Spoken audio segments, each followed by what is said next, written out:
Est-ce que les webinaires sont morts? Est-ce que Bien le sûr. email marketing est mort? Ça fait peut-être 10 ans qu'on dit que l'email marketing est mort. C'est ça. Puis, and yet, here we are, tu sais. Toujours pas. Je suis allée m'acheter des loups-boutins. Hey! La critique! Ah! Elle veut juste faire de l'argent pour s'acheter des loups-boutins. Puis j'étais comme, mais vous êtes cons. Vous êtes si cons. J'aime l'argent. J'aime le dire haut et fort aussi parce que ça dérange les gens. Mais l'argent m'amène du temps. Puis c'est ça la devise la plus importante. Ça m'amène de la liberté, ça me permet de voyager. 17 000 €, Ok. 24 000 Canadiens que j'ai laissé sur cette table-là. Bonjour et bienvenue dans ce nouvel épisode de podcast. J'espère que vous allez bien. Aujourd'hui, je reçois Geneviève. Bonjour Geneviève. Bonjour, comment ça va? Ça va très bien et toi? Ça va mieux. Ça va mieux. Ça va vraiment mieux. Tu es sur la fin du lancement, ça y est, tu relâches un petit peu la pression. 72 heures après, rien de moins. C'est 48, je sais plus. Bref, le temps est flou ces temps-ci. Est-ce que tu peux te présenter pour les personnes qui ne te connaissent pas, expliquer un petit peu ce que tu fais aujourd'hui, par quoi tu as commencé, comment tu t'es lancé, peut-être bref, intro un petit peu de ce que tu fais. Il va falloir que ça soit très bref parce que ça fait depuis 2012. Oh bah ça peut être moins bref alors, comme ça on a les détails. Ouais, non, écoute, j'ai un parcours qui je me considère souvent comme un peu un dinosaure du web, puis tu sais, tu comprendras que tu le sais, le web, ça évolue super vite. Mais ouais, j'ai commencé en 2012 finalement, en 2013 officiellement avec mon mari, on s'est lancé dans l'affiliation, vraiment dans les lancements. Mais pour lui, c'était lui la face de l'entreprise, puis j'étais vraiment behind the scene.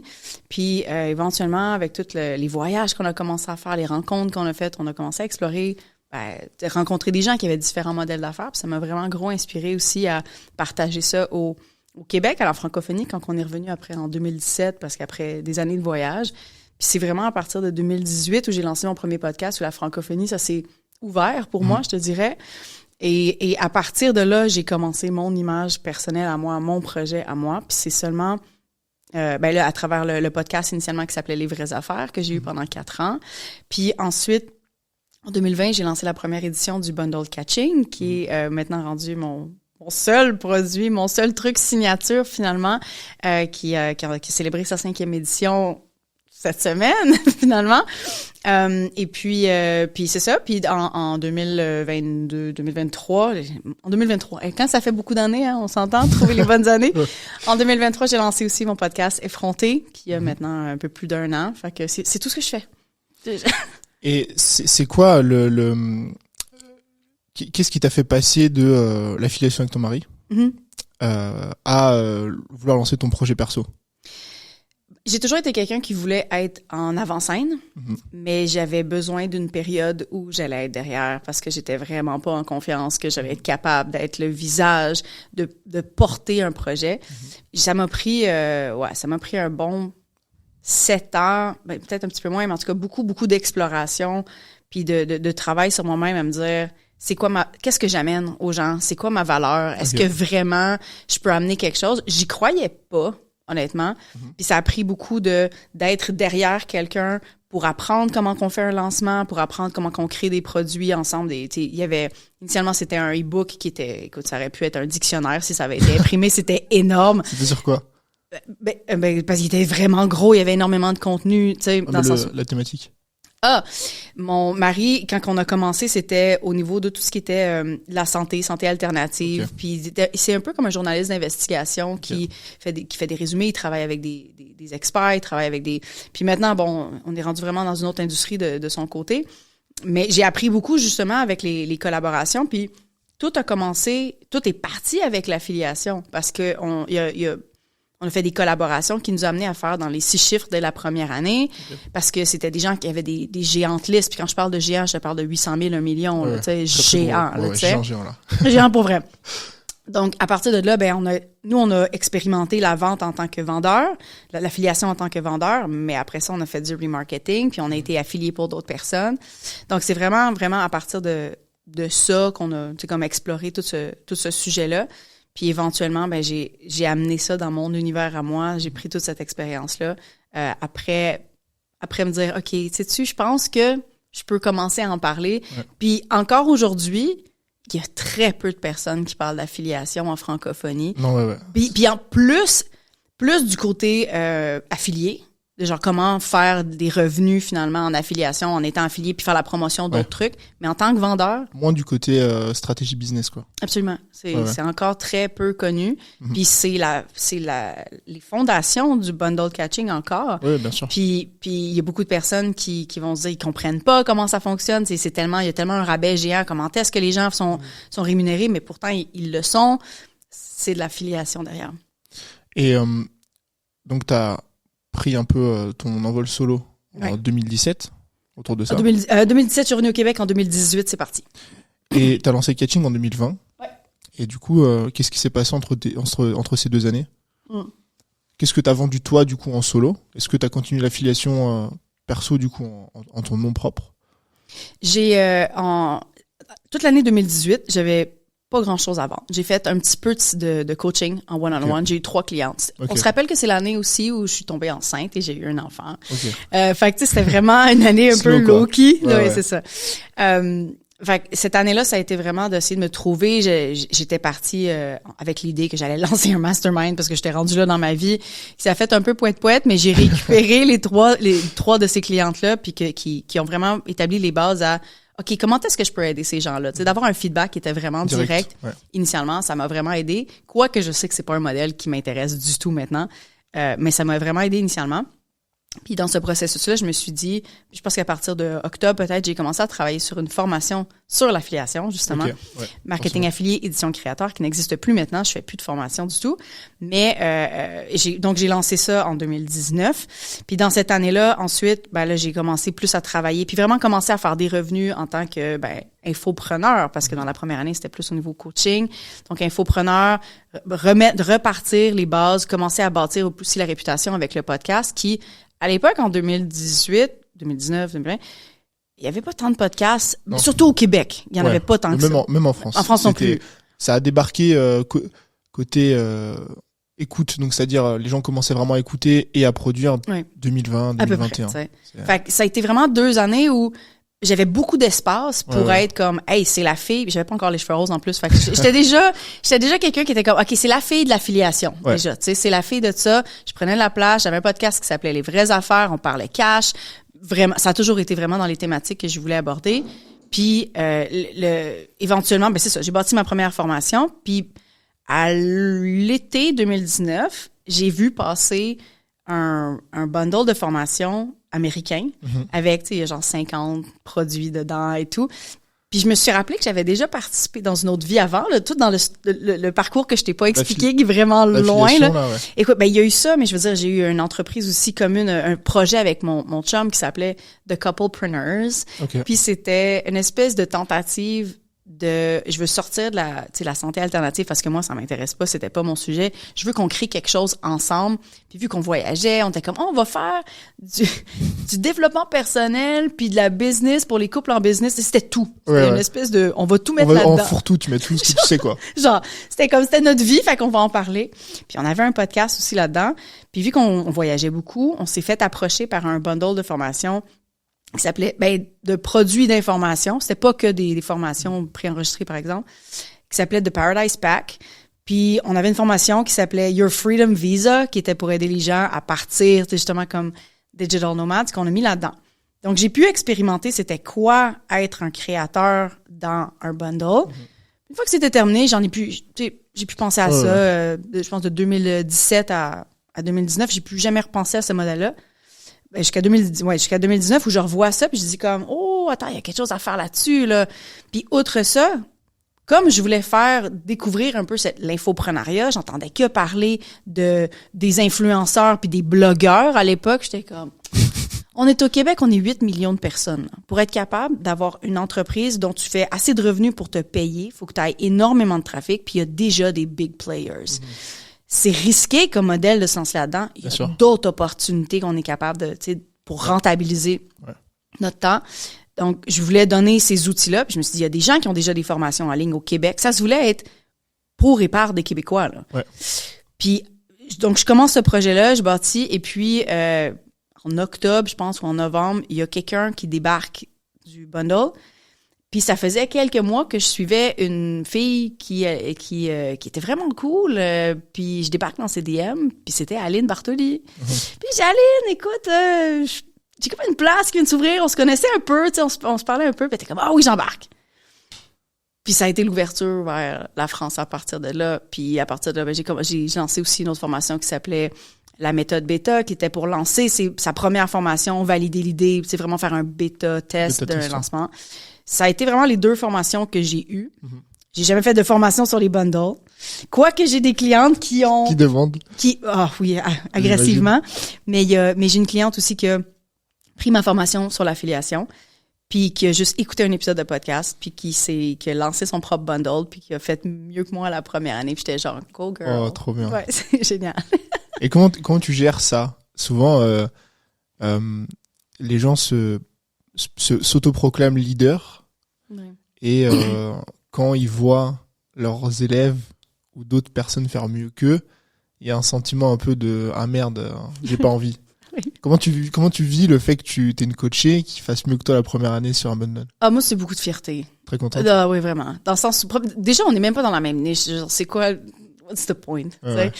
Non, je suis vraiment très contente. Puis, tu sais, c'est même pas, je l'ai pas accompagnée. J'ai pas fait de one-on-one avec elle. Pour moi, elle a presque tout le crédit là-dedans parce qu'elle a reverse engineer vraiment le processus. Puis dans ma formation sur l'affiliation, je parle pas des bundles parce que c'était même pas dans ma vie à cette époque-là quand j'ai lancé ça. C'était comme, fait que elle a juste implanté les processus de prendre soin des affiliés, de comment est-ce qu'on prévient, les systèmes à mettre en place pour faire en sorte que tout le monde soit motivé à faire la promotion, ce genre de trucs-là. Mais le système d'affiliation de base, on s'entend, c'est juste, c'est un programme, des liens, puis des pourcentages. Voilà. C'est tout, tu sais. Mais, fait que, tu sais, c'est plus la stratégie autour. Mais moi, non, je suis encore très fière de Aurore Bonvalot, on va la nommer, qui continue d'ailleurs. Elle en a fait plusieurs éditions, puis ça continue de grossir. J'ai des gens qui sont venus me voir au gala, même il y a quelques jours, qui étaient comme, hey, j'ai lancé mon bundle, ça va tellement bien. Puis j'étais comme, génial. J'ai même pas inventé la roue, là. Fait que, au final, mais je trouve que c'est bien d'en parler parce que souvent et sur les produits et sur le contenu, je trouve qu'il y a beaucoup cette appropriation des idées, des gens qui font un sujet, qui traitent un sujet, qui font une vidéo, qui lancent une formation et qui se disent en gros ça m'appartient. Ouais. Toi tu fais un truc similaire et ils disent non mais c'est mon idée en fait. Alors qu'au final tu te rends compte que non, c'est rare d'inventer vraiment quelque chose qui a jamais existé. C'est juste que tu prends quelque chose qui existe, tu te l'appropries et tu le recrées avec un peu ce que tu par exemple, ton histoire. Pour le bundle dans lequel j'avais participé initialement, j'ai fait beaucoup de changements. Déjà, je t'ai dit qu'il y avait énormément de contenu dedans. Un des trucs, puis c'est ironique parce que j'en parlais avec des gens hier, où comme les gens qui connaissent pas les gros bundles américains où il y a 150 contenus dedans, puis qui viennent me dire qu'il y a trop de contenu dans le mien, je suis genre, you know what? Mais après ça change rien parce que ça veut pas dire que ça enlève la validité de leur argument aussi. Mais j'arrive d'un univers aussi où c'est comme, mais c'est parce que tu peux pas faire ta place dans un bundle à 150. Pour moi, c'était tellement une amélioration, de faire ce genre de changement-là. Ou dans d'autres, justement dans celui que j'avais participé, puis il y avait pas de répartition des revenus à l'interne. C'était juste les commissions. Bien sûr. Puis moi, j'étais comme, c'est semi-fair parce que moi, je donne autant de licences de mon produit, de mon truc que toi, mais je fais beaucoup moins de revenus. Puis oui, mon audience est plus petite, puis oui, j'ai moins amené de vente au final, mais les gens consomment quand même mon contenu. Puis oui, tu peux avoir aussi une stratégie en arrière pour essayer d'aller amener les gens dans ton univers puis qui achètent d'autres trucs. Fair enough. Mais still, je pense que vu que c'est un projet de groupe, il y avait quand même ça qui était important pour moi. Ouais. Après ça, j'ai fait ça à ma sauce, tu sais. Mais comme je dis, j'ai pas inventé la roue. Je l'ai pas réinventé. Puis les gens qui veulent faire des bundles, je les invite à le faire. Je trouve pour moi, c'est quelque chose qui a un gros impact dans ma vie, dans la vie des gens qui ont pris aussi la formation, le pack. Fait allez-y. Après ça, je sais qu'il y a plein de personnes qui ont essayé puis qui ont pas nécessairement eu les mêmes résultats que moi. Mais c'est parce que ce qu'on voit de l'extérieur, c'est juste le top du iceberg. C'est ça. Il y a beaucoup de choses derrière qu'on ne voit pas. Du coup, tu lances le premier bundle en 2010. En 2020. En 2019, j'ai commencé à travailler dessus. Ça a pris 6 mois. Tu lances le premier bundle du coup en 2020. Aujourd'hui, c'est la 5e session. Donc, ça fait quand même 5 ans que t'as fait évoluer le truc. Je me suis toujours posé une question par rapport au bundle parce que du coup avant t'avais les formations, donc t'avais quand même ce côté entre guillemets indépendance, c'est-à-dire que t'avais vraiment un business qui t'appartenait, qui était en ton nom à 100%. Comment tu gères le fait d'avoir un business qui dépend finalement, vu que c'est un bundle et qu'il y a aujourd'hui il y avait 22 formateurs cette année. Comment tu gères un business qui finalement repose sur les offres et les produits d'autres personnes? C'est toute une fine line à naviguer, honnêtement. Puis ça fait 2 ans que que j'essaie de trouver ma place aussi là-dedans. Puis surtout l'année passée où j'étais au Japon pendant le lancement de la 4e édition. Puis j'avais un des collaborateurs, Isaël Morin, qui est allé vraiment all-in dans sa promotion. Il a tourné un vidéoclip avec une team. D'ailleurs, j'avais vraiment du gros FOMO aussi. C'est une des raisons pourquoi j'en avais un à mon gala aussi. Mais bref, il a tourné un vidéoclip puis il est allé encore plus loin. Il a fait un événement en tant que personnage. Il a comme créé le personnage Supersonic G pendant le lancement qui se voulait être, parce qu'il y avait une formation sur LinkedIn, il était tout habillé en beige puis le but c'était de montrer que LinkedIn n'était pas beige. Puis, bref. Puis il est allé plus loin justement avec son vidéoclip. Il a mis la tune sur Spotify. Il a fait un événement de lancement pour son album. Tu sais, genre, il est vraiment allé comme... à fond, quoi. Oh, vraiment. Puis j'étais tellement loin justement de ça, je pouvais même pas participer à ça qui faisait partie, tu sais, ça faisait partie de mon lancement, ma brand que j'avais bâtie, mais ça, tu sais, ça prenait de l'ampleur de façon vraiment externe à moi, tu sais. Puis ça a commencé vraiment à justement kick in que la brand catching était comment elle se distanciait peut-être un petit peu de moi qui s'était créé c'est une entité un petit peu. Bien sûr. Puis vu que c'est la seule chose que je fais maintenant pour l'instant parce que ça se veut pas être, mais il y a une période de transition justement où après, je pense en 2022 finalement, il y a eu toute cette année où j'ai décidé OK, là, j'ai besoin de redéfinir est-ce que je suis maintenant que je veux plus être formatrice. On met toutes les formations de côté, ça existe plus. Qu'est-ce que je fais? J'ai pris une pause. C'est l'année aussi où j'avais pas de podcast. J'ai décidé que Les Vraies Affaires, c'était terminé en décembre 2021. J'avais besoin de prendre vraiment cette année-là de réflexion de qui est-ce que je suis? Est-ce que je fais le jump faire? Catching, c'est la seule chose que je fais. Puis j'ai décidé d'y aller parce que c'est quelque chose qui, déjà, en toute franchise, c'est ma vache à lait, là. Bah, oui.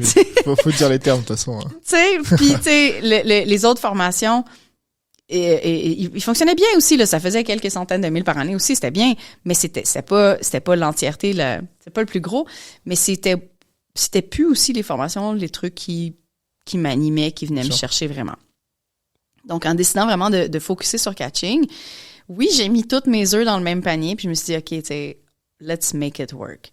Puis là, ça fait justement 2 ans où il y a ce travail-là. Mais tu sais, oui, c'est la seule chose que je fais dans l'année, mais ça m'amène assez de revenus, règle générale, pour durer toute mon année aussi. Après ça, je fais des petits trucs par-ci, par-là aussi. Je vais faire des conférences. Mais tu sais, c'est jamais aussi gros que catching. Mais je vais faire des conférences, je vais faire de l'affiliation pour d'autres systèmes, programmes que j'aime, ce genre de trucs-là. Fait que tu sais, j'ajoute des revenus par-ci, par-là. Je veux rajouter d'autres choses, je veux rajouter des conférences, mais c'est pas encore là. Fait que là, pour l'instant, je te dirais que c'est comme, on est en 2 chaises où je veux que cette brand-là continue d'exister puis qu'elle soit reconnue parce que je trouve que les valeurs que j'y ai intégrées dedans, elles sont super importantes. Puis je danse aussi avec l'idée d'être Geneviève, l'individu qui fait ses trucs, qui est reconnu pour plus ses messages, tandis que t'as comme l'outil derrière. Fait que c'est beaucoup d'analyses que j'ai pas toutes les réponses encore, honnêtement. Là. Surtout même après cette édition-là, surtout après un gala à la fin, où tu sais, t'as un différent type de feedback, là, tu sais, c'est vraiment... C'est la première fois qu'il y a... Multifactoriel. Ouais. En physique, ça doit être différent. Oui. Et cette année, du coup, où t'arrêtes, où t'as cette réflexion-là et où t'arrêtes le podcast, comment tu fais, parce que le podcast marchait bien, comment tu fais pour arrêter? C'est des choses que je trouve toujours intéressant et que je respecte énormément, des personnes qui, pour retrouver un peu leur voix et leur place, osent arrêter des choses qui marchent. Comment tu fais? Qu'est-ce que tu te dis? Comment t'apprends le truc de dire j'ai un podcast qui tourne? Et quand même lancer un podcast et le faire fonctionner, c'est pas rien, tu vois. Et quand t'as un truc qui marche, en général, t'as envie de le garder. Comment t'arrives à dire ok, je mets sur pause tout ça, j'essaie de me reconcentrer pour voir vraiment ce que je veux.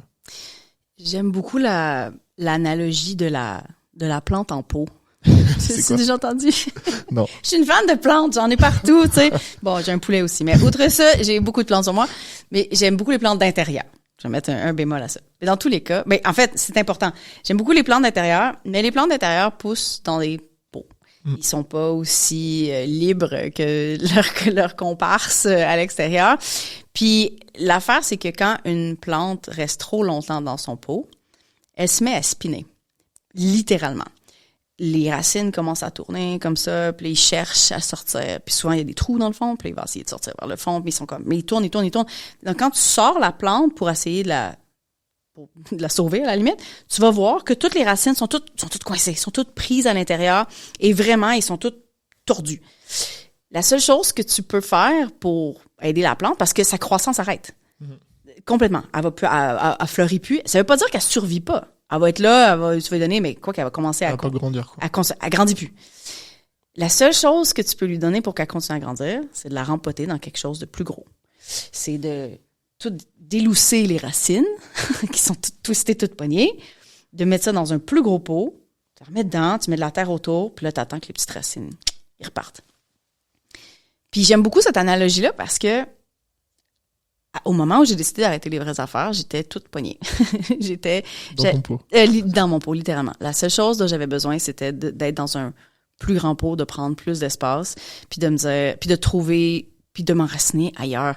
Puis les vraies affaires, pour moi, j'avais fait le tour, puis j'avais exploré différents concepts, parce que l'idée initiale, c'était aussi pour le nom qui était extraordinaire au niveau SEO, mais c'était pour explorer les différents modèles d'affaires en ligne, parce que j'étais partie d'une rage de tannée de parler des blogueurs puis des influenceurs.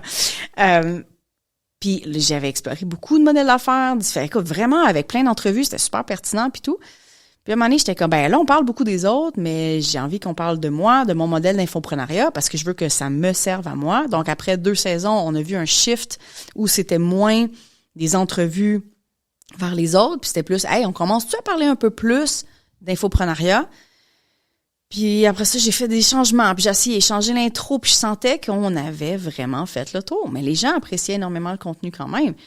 Puis je me suis dit, regarde, on va donner une pause à ça. Je vais me laisser le temps de réfléchir à qu'est-ce que j'ai besoin, qui est-ce que je suis, parce que j'ai évolué dans ces 4 années-là de podcasting.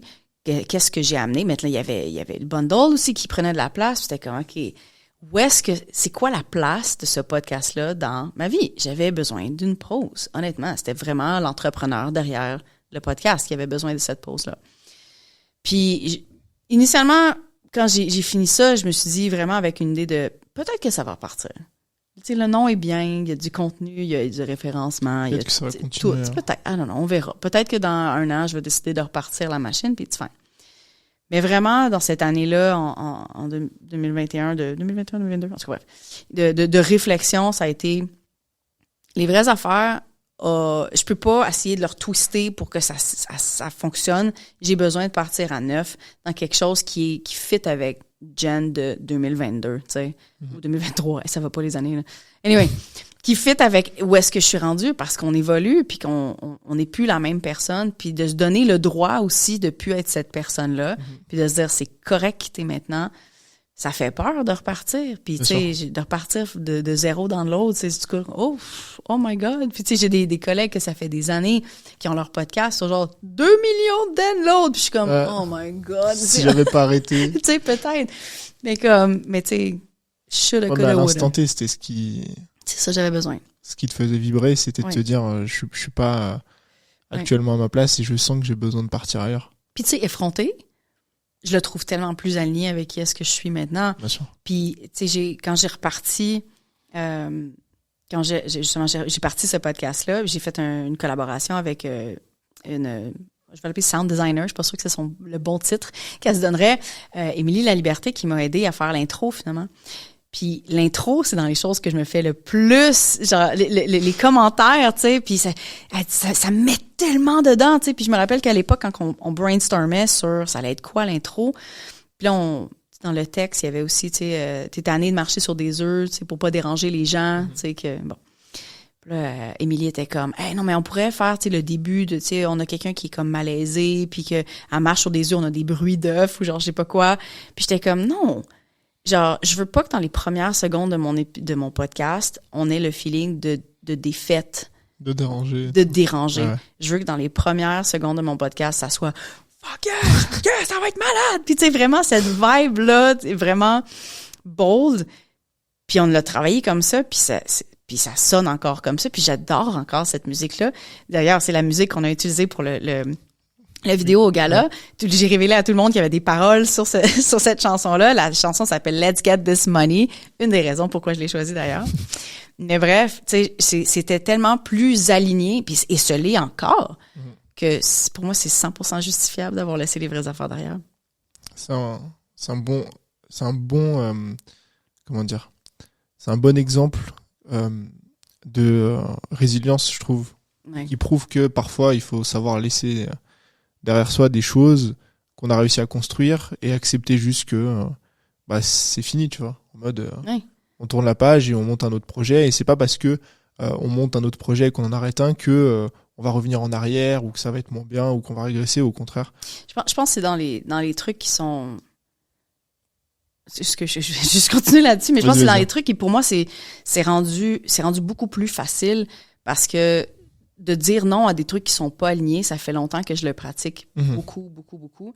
J'ai embarqué dans des programmes à 25 000 pour appliquer un modèle d'affaires, pour me rendre compte après 2 mois que ça avait aucun sens avec ce que je voulais, puis laisser tout ça derrière. Je suis pas la personne qui va genre aller « Ah, mais je veux un remboursement, c'est pas ça. » Ça m'intéresse pas. Ouais. Ce qui était intéressant, c'est pas ça qui est aligné, ça c'est la décision que je vais prendre. Puis j'en ai pris une autre qui était dans le meilleur de mes capacités à ce moment-là. Et encore aujourd'hui, c'est encore dans le meilleur de mes capacités, cette nouvelle décision que je prends là. Que, tu sais, durant la production du gala, une année, il a fallu qu'on change de salle à 60 jours de l'événement. Puis la décision, c'était, est-ce que je reste là et je crée un événement qui n'est pas aligné à moi, qui n'a pas rapport avec ce que je fais, ou je fais ce bold move-là, quitte à laisser derrière à peu près le même montant, puis juste, tu sais, move forward, puis créer quelque chose qui fait vraiment du sens. Mais ça se pratique, ça aussi. Hein. Ouais, et ça, ce que j'allais dire, ça pour toi, c'est un truc que t'as en toi, créé en mode, c'est dans ta personnalité, ou c'est un truc que t'as développé au fil des années? Et comment est-ce qu'on peut, genre, développer cette prise de décision? Mais je pense qu'il y a une partie d'être OK avec les décisions qu'on a prises, puis de se dire, de façon, avec beaucoup de compassion envers soi-même, qu'on a toujours pris les décisions dans le meilleur de nos capacités au moment où on les a prises. Parce que comme, tu sais, par exemple, pour la salle, je savais pas ce que je savais pas, là. J'aurais pas...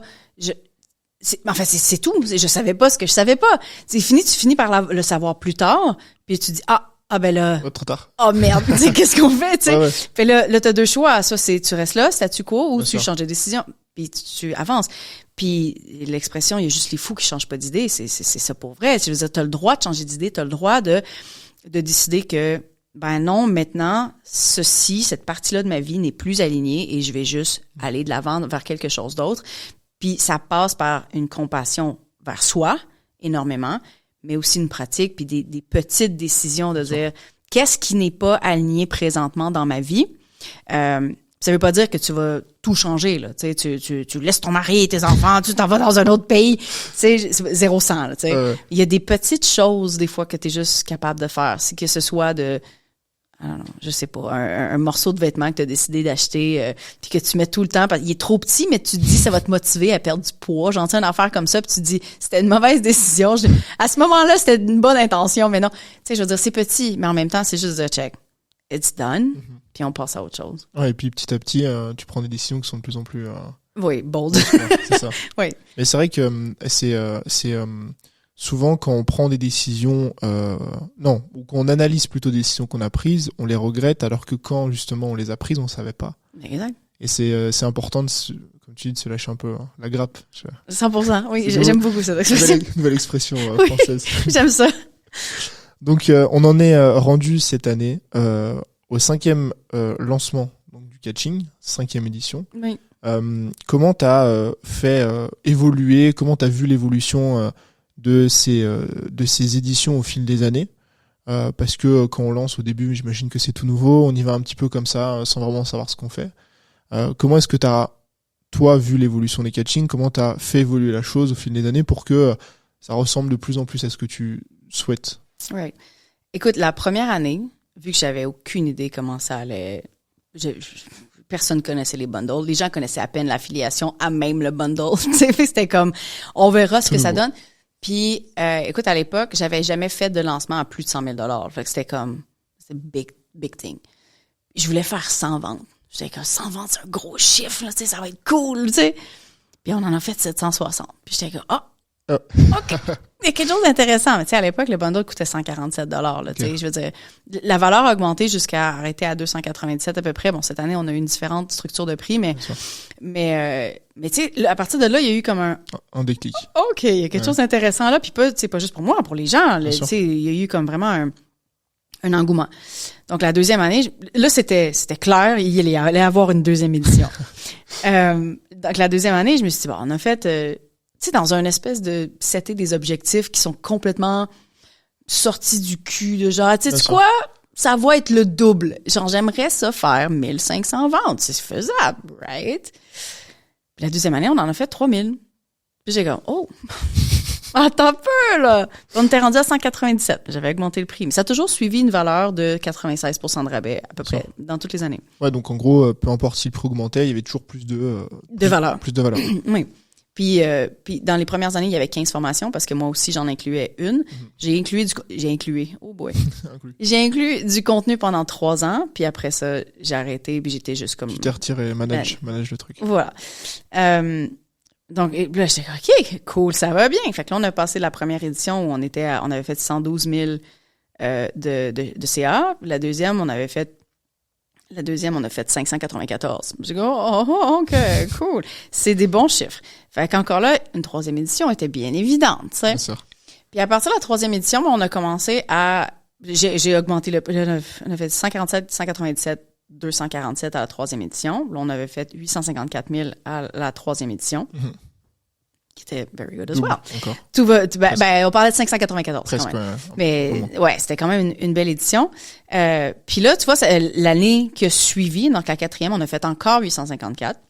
Puis il y a eu des changements avec le temps, comme je te dis, moi, je me suis retirée là-dedans. Je me suis mis dans mon rôle aussi d'animateur. Plus d'animatrice, effectivement, de chef d'orchestre du truc. Puis aussi, ça m'enlève énormément de travail à faire durant le reste de l'année. Le contenu en plus, tu sais. Mais ça a toujours été dans une optique, de comment est-ce que je peux déjà aller trouver encore plus de nouveaux contenus, de nouveaux formateurs. Il y a des formateurs il y a une formatrice qui est là depuis le début, Alexandra Martel, qui a fait les 5 éditions. Il y en a une qui en a fait 4, puis il y en a quelques-unes qui en a fait 3. Souvent, quand même, ça revient. Quelques-unes. Mais les formations, elles, ne sont jamais revenues. Bien sûr. Il y a eu jamais aucune formation qui est revenue. Dans une logique de rachat, si tu veux que les gens rachètent l'année d'après, il faut éviter quoi. Ben ça, c'est sûr que je pourrais me dire, c'est sûr que les formations 2020, tu sais, je pourrais peut-être les ramener, mais après ça, les sujets évoluent aussi. Tu sais, les formations, est-ce qu'ils sont encore à jour, ce genre de trucs-là? I don't know. Fait que ça a toujours été important pour moi de créer une boîte à outils qui est complète, qui est renouvelée, qui est à jour, finalement, ce genre de truc-là. Donc, vraiment travailler là-dessus. Puis là, cette année, vu que c'était la 5e édition, je me suis dit, hey, on fait tout plus gros. On fait tout plus gros, il faut qu'on célèbre, il faut qu'on... C'est ça que je disais dans l'intro du gala, il faut qu'on souligne le fait que cet événement-là attire des milliers de personnes. Puis quand je dis des milliers, tu sais, cette année, j'avais compté jusqu'à 13 000 personnes inscrites à l'expérience catching, mais je pense qu'il y en a eu plus, j'ai pas regardé exactement les chiffres, mais plus de, tu sais. Oui. Plus de 13 000 personnes qui sont inscrites. En plus, il y a plus de 13 000 personnes inscrites à l'expérience gratuite, mais touchées, c'est centaines de milliers, quoi. Énormément. Bien sûr. Avec la publicité, avec toutes les audiences des différents formateurs autour d'eux, tu sais. Donc, ça fait beaucoup de bruit. D'ailleurs, c'est une des critiques qu'on a eues dans les années. Moi, c'était intentionnel. J'ai toujours voulu faire l'éclipse médiatique puis le tsunami, là. Ça a toujours été ça depuis le début. Mais aussi, il y a des gens que ça dérange, tu sais. Bien sûr. Oui, parce que vu que l'expérience complète dure plusieurs semaines. Oui. 3 semaines cette année, un peu plus. Oui, une semaine de plus, effectivement, C'est ça. cette année. C'est sûr qu'il y en a qui, suffit que tu sois abonné ou que tu suives les 22 formateurs, tu te dis, OK. Ça fait beaucoup. Oui, j'imagine. Ben, écoute, c'est pour ça que c'est aussi, je pense, un point important d'aller chercher des formateurs qui sont nouveaux et que les gens connaissent peu. Pas dans les mêmes écosystèmes. Exact, parce qu'il n'y a pas de crossover. Ouais. Mais il pourrait. Il y en a moins, voilà, tu sais. Puis tu sais, il y a beaucoup de personnes, tu sais, avec qui j'ai travaillé. J'ai travaillé avec 65 collaborateurs depuis la première année. Ça fait beaucoup de monde, tu sais. Puis j'ai eu beaucoup de discussions, des différentes peurs, les gens anticipent des trucs. Puis des gens qui arrivent, ils disent, mais tu sais, moi, tu sais, je suis un bébé entrepreneur ou personne d'autre me connaît. Puis tu sais, j'ai pas une audience qui connaît. Personne ne sait c'est quoi catching dans mon audience. C'est fabuleux. Ben oui, tant mieux. C'est génial. Tu pourras avoir toutes les ventes, tu sais, dans le sens où comme il y a personne qui peut t'évoler d'un certain sens, tu sais. Fait que, mais c'est sûr que dans ce cas-ci, la responsabilité de cette personne-là, c'est beaucoup d'éducation. Énormément d'éducation. Pourquoi tu voudrais autant de formation? Pourquoi, c'est quoi la valeur? Est-ce que c'est un scam? Ouais. Est-ce que c'est un scam? Ouais. Fait que, je veux dire, il y a beaucoup d'éducation à faire, mais c'est un avantage massif. Puis, tu sais, il y a, cette année, il y a une personne, justement, qui a fait la personne qui a fait le plus de ventes. Personne l'a vu venir, là. C'était Gwen. Ouais. Puis Gwen, justement, elle avait, dans les formateurs, la plupart des gens la connaissaient pas du tout. Bien sûr. Son audience connaissait pas, mais elle a bâti une audience qui est super engagée, puis ça l'a paru. Puis ça a surpris tout le monde, tu sais, mais c'était un bel avantage, finalement. Bah ouais, parce que si c'est une audience qui est toute fraîche, qui connaît pas le catching, c'est sûr que... 100%. Ouais. Tu peux taguer ces gens-là, puis ben ils vont pas être tagués par personne d'autre. Fait que cette année, justement, c'était comme, OK, on fait ça plus grand. On fait peut-être des changements aussi, parce que, ben, dans les objections, outre le fait que ben il y a beaucoup de formations, c'est aussi des gens qui ont pris des formations, qui ont évolué avec catching, ce qui est génial, c'est ça qu'on veut. Mais là, ils se disent, been there, done that, beginner stuff, tu sais. Exactement, tu sais. Puis oui, j'essaie tout le temps d'avoir des nouveaux sujets, mais au final, peut-être que c'était pas les sujets de l'année, whatever. Fait que je me suis dit, je vais commencer à diviser finalement les formations en bundle classique, donc 14 formations qui vont s'adresser plus à pas monsieur, madame, tout le monde, mais tu sais, un public plus large, disons. Un peu plus débutant, effectivement, qui ont besoin encore de la boîte à outils, mais que des gens qui seraient plus avancés pourraient aussi être intéressés par quelques formations, parce qu'on s'entend que c'est pas parce que t'as pas besoin de tout consommer. Ça, écoute, on combat ça depuis des années. Je suis intéressé que par 4-5, est-ce que c'est bon? C'est tellement rentable. Tu sais, même une. Bah oui. Tu sais, je veux dire, il y en a plein qui coûtent plus cher que le bundle lui-même. Je veux dire, tu peux peut-être un rabais de 50% sur une formation. That's it. Anyway. Et j'ai rajouté le bundle pro, donc je me suis dit, bon là, je vais aller chercher que des sujets qui n'ont jamais été abordés dans le bundle dans les années précédentes, que des sujets aussi que je pense qui vont intéresser les gens qui ont déjà bâti des trucs et qui veulent bâtir par-dessus, qui veulent se dire, OK, je suis prête à plus de visibilité, plus de croissance, ce genre qui veulent diversifier autrement, mais qui peut-être, les beginners vont se dire, hey, non, je suis pas rendu là. Fine. Puis, je me suis dit, pourquoi pas rajouter le suprême, où on va faire, tout en même temps. Tu peux avoir les 14 et les 6 qui sont disponibles, parce qu'évidemment, il y a tout le temps quelqu'un qui veut tout avoir. Oui. It's fine. On les aime, ces gens-là aussi. Donc, il y avait 3 options cette année. Je suis allée aussi tourner l'expérience catching en personne. Fait que je te dirais qu'il y a énormément plus de dépenses qui se sont rajoutées cette année. Plus le gala, qui, on s'entend, il coûte énormément. Mais le but, c'était justement de faire ça en grand, mais c'était aussi d'établir le fait que Jen est une force. Bien sûr. Ça, c'était comme, OK, on est rendu là, c'est sérieux ce qu'on fait. C'est dans l'expérience catching qui est finalement le pré-lancement gratuit qui amène à connaître tous les formateurs avant de se dire, ben oui, c'est vrai, j'aimerais aller plus loin avec eux dans une formation payante. Dans les dernières années, ça a tout le temps été via Zoom. Mais tu sais, je veux dire, tout le monde va se dire, pourquoi tu prendrais l'avion? Tu sais, it's fine. It's fine. It's good enough. Mais là, j'étais comme, non, c'est pas good enough. Faut que j'aille à Paris. Faut aller plus loin, quoi. Ouais, faut aller plus loin. Fait que j'étais vraiment dans cette vibe de faut que j'aille plus loin cette année. Tu sais, pour montrer que c'est sérieux, mais parce que c'est sérieux aussi. Fait qu'il y a eu ça, justement, il y a eu l'ajout du gala qui remplaçait Dans les quelques dernières années, je faisais un live de clôture, partie de clôture sur Instagram à la fin, qui, à la base, était juste un Q&A, là. Tu sais, comme le Q&A de fin de lancement, où on est comme, c'est quoi tes dernières questions? Qu'est-ce que tu fais hésiter? Ça s'est transformé en Q&A de gala. Genre, tu sais, c'était comme, puis là, il y avait des collaborateurs qui se joignaient à moi, puis je passais 1h30, 2 heures à boire des mimosas chez nous, puis faire comme, ouais, c'était nice, puis ça ressemblait à ça. Puis je me suis dit, on va le faire en personne. Puis comme mon audience avec le temps est devenue 75% européenne, je me dis, on va le faire à Paris. Fait que d'où le gala aussi, qui était pas qu'un Q&A, mais qui a amené les gens qui écoutaient à mieux connaître aussi les formateurs, puis à les entendre, à sentir leur vibe aussi, puis potentiellement justement de vouloir passer à l'action finalement avec le bundle, parce qu'il était aussi en stream gratuit sur Internet. Je trouve que c'est bien parce que ça a permis aussi à tous ceux qui suivaient ou vivaient l'expérience catching, aux clients de se rencontrer eux aussi en vrai. Et aux collaborateurs de le faire. Voilà, c'est ça. Parce que du coup, moi, j'y étais au gala. Et c'est vrai que c'est trop bien parce que ça a vraiment permis, même moi, de rencontrer des gens que je suivais. C'est parce que t'es trop loin, Tony. T'es tout le temps loin. Je ne suis pas, en fait, vu que je suis pas de Paris, je préfère mon sud. Je préfère être au soleil, tu vois. Je comprends tellement. J'évite la grisaille.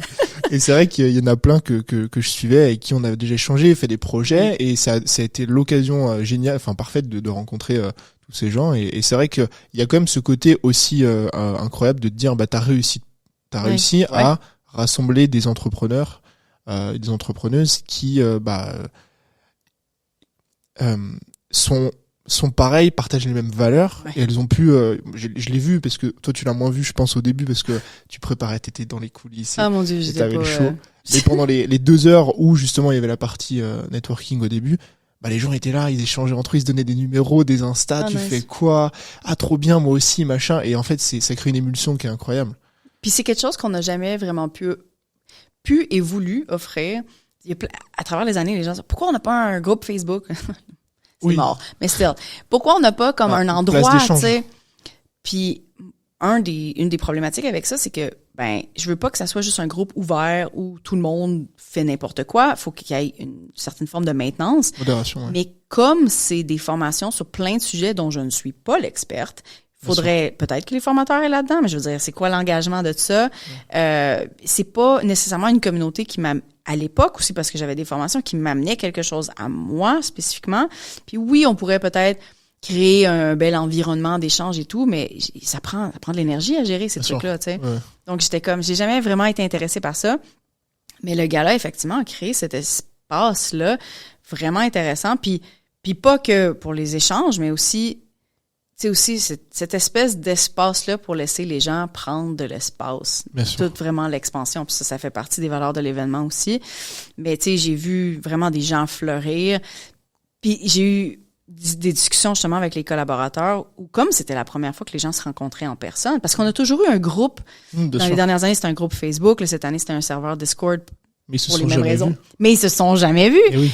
Puis tu sais, la dernière journée de presque tous les lancements, c'est tout le temps un gros pic d'adrénaline où genre les ventes commencent à rentrer. Puis on a eu quand même des beaux moments ensemble dans les dernières années à distance. Mais la vibe du gala où les gens déjà dansaient, c'était des festivités.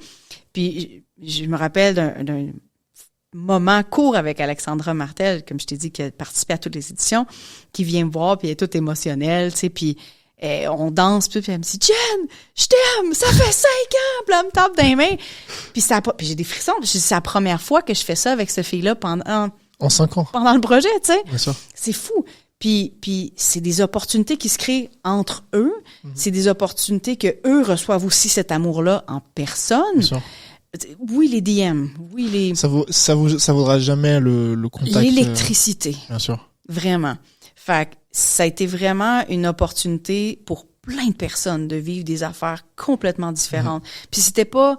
Tu sais, c'est pas qu'une opportunité financière pour les collaborateurs puis moi. Là, il y avait 1001 bénéfices pour les gens sur place. Mm-hmm. Peu importe qui était, là. C'était vraiment particulier.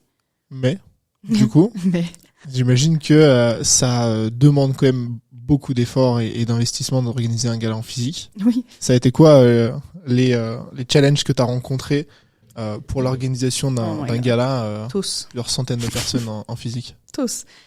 Tous. Écoute, j'ai toujours été de la team. On essaie en premier par nous-mêmes, puis ensuite on délègue quand on sait quoi déléguer. Alors, dans l'événement, ça n'a pas dû être... Voilà. Fait que là, ça a été mon approche, mais je me suis dit, ça va coûter moins cher aussi, tu sais, si on va le faire à l'interne. Mais tu sais pas ce que tu sais pas. Hein. Ouais. Fait qu'encore une fois, c'était pris, c'est plein de compassion envers moi, John. Envers l'idée de tu vas être capable, ou tu sais, je sais pas si tu connais l'expression she didn't know she couldn't, so she did. Oui, bien sûr. Oui. Or it wasn't possible, so she did. So elle savait pas qu'elle pouvait pas, donc elle l'a fait. Ça ressemble un peu à ça, ce truc-là. De genre, je me suis dit, hey, on va faire ça, puis je vais promettre plein de trucs, puis genre, je pense que le budget, ça devait être 100 000. I don't know. Puis genre, je vais y aller avec ça, mais je sais pas comment louer une salle. Je sais pas comment le faire à Paris. Tu sais, je veux dire, c'est pas chez nous, là. Il y a plein d'affaires que je connais pas, par rapport à, même juste la légalité de ce qui est écrit sur un devis, c'est comme, tu sais, un devis au Québec, c'est presque une suggestion. Tant que c'est pas signé, payé, contrat. Oui, c'est au téléphone. OK, c'est bon, ça passe. Fait que bref, il y a énormément d'apprentissage dans le processus, puis ça a été extra challenging. Puis là, on était rendu à novembre, en fait, au Bichot d'Aline, où j'étais conférencière. Puis là, je m'en vais sur place, puis je vois l'organisation, puis je vois la team, justement, de Mme Evan, de Mélanie Miroir, qui organise, puis je suis comme, c'est sûr que j'ai pas les ressources pour faire quoi que ce soit, là. Qu'est-ce que j'ai fait? C'est beaucoup trop. C'est beaucoup trop, parce que, en plus, il y a Catching. Catching aussi prend énormément de gestion de cours d'eau en arrière à faire. Pas comme si t'avais juste le gars à organiser. Non, puis j'ai pas une grosse team, là. À l'époque, on était 3. J'ai des gens en orbite. Genre, j'ai une team core qui est pas très grosse, mais j'ai des gens en orbite qui vont, cette année, j'ai décidé de déléguer tout le web design que je fais depuis le début. Le branding, ça fait 2 ans que je le délègue, mais j'ai délégué plein d'autres trucs. Puis, fait que j'allais pas y arriver, là. Fait que je me suis dit, ben, regarde, écoute, je pense que 48 heures après que après le gala, pas après le gala, après le Bichot, ou après que je sois arrivée à Montréal, j'écris à Mélanie sur WhatsApp, je suis comme, ou sur Instagram, peu importe. Je suis comme, Mel, je sais que c'est un peu tard. Ouais. Je comprends qu'un événement, tu sais, ça prend beaucoup de temps, mais je dis, je vais pas y arriver. Penses-tu que tu serais capable de faire? J'ai un événement le 23 février. Elle dit, c'est un peu rush, mais ouais, on est bon, tu sais. Mais moi, j'avais déjà ma salle. Puis je me suis dit, c'est une salle. Je me suis déjà mariée. Je sais qu'une salle, tu sais, je veux dire, c'est la première affaire que tu bookes. Fait que j'avais déjà ma salle depuis début septembre. Puis j'étais comme, OK, on a ça. On a le gros morceau, it's fine. Mais là, justement, quand Mel a commencé à justement explorer c'était quoi la salle, comment est-ce que ça fonctionnait, qu'est-ce qu'on avait écrit sur le devis, comment ça fonctionnait, puis c'était quoi aussi l'entente qu'on n'avait pas compris, que dans le fond, la compagnie par laquelle on est passé pour louer la salle, c'est juste marqué, tu sais, on loue une salle. Puis là, c'est tout marqué, les informations de l'espace, finalement, mais il n'y a pas vraiment de mention de « Ah oui, mais en fait, on est aussi votre votre agence d'événementiel. » Ah oui, mais vous nous avez pas contacté depuis des mois, genre, vous organisez quoi? On savait pas. Fait qu'il y avait tous des frais qui étaient inclus partout, un peu cachés, ce genre de trucs-là. Et des règles dont on nous avait pas parlé. L'événement doit finir à 10 heures. Il peut pas y avoir de danse, il peut pas y avoir de gros bruit. Puis j'étais comme... On vous a rien dit, quoi? Ouais, non, ça marchera pas. On a un problème. Puis écoute, on l'a appris le 22 décembre. Okay. Donc, juste avant le temps des fêtes, à 60 jours, le 23 février, 60 jours à peu près du truc, puis c'était le deadline à peu près pour... Mais il fallait que je laisse mon dépôt. C'était combien? 17 000 euros. Okay. 24 000 Canadiens que j'ai laissé sur cette table-là. Parce que j'avais pas d'espace du tout pour aller me combattre pour ça. Donc t'as préféré laisser le dépôt pour avoir un truc qui te ressemble? Oui, vraiment. Puis ça n'a même pas été une longue décision à prendre. Okay. On a fait un appel avec Mel qui nous a... Était comme, ben, tu as 2 options. Tu peux rester là aussi, puis on va kind of figure out qu'est-ce qu'on fait, mais ça sera pas exactement. Ou, tu sais, on va te trouver une autre salle. Elle dit, je sais, je vais trouver une autre salle. Puis je suis comme, ouais, tu vas me trouver une autre salle? OK. Je dis, donne-moi 2 minutes, là. Là, on va en parler on en a parlé à l'externe. Les deux, on s'est regardés avec Vanessa, qui est dans mon équipe, puis j'ai dit, on s'en va, right? Ouais. On s'en va. OK, fine. On s'en va. Fine. Et ça, juste pour une petite parenthèse, ça, c'est des décisions que tu arrives à prendre aussi rapidement. Est-ce que tu sais pourquoi? je l'ai pratiqué. Tu sais, quand je t'ai parlé tantôt du programme à 25 000 que j'ai laissé, tu sais, c'est pas la première fois que je laisse autant d'argent derrière. Mais c'est aussi quelque chose que, quand on a commencé avec l'affiliation, on était en genre de partenariat avec un autre duo d'entrepreneurs qui s'était défini un peu comme nos publishing partners. On se rappelle que du e-book dictionnaire, là. Puis eux, ils s'étaient dit, regarde, nous, on a plein de contacts avec plein d'affiliés. On va prendre une commission de genre 50% sur genre vos ventes.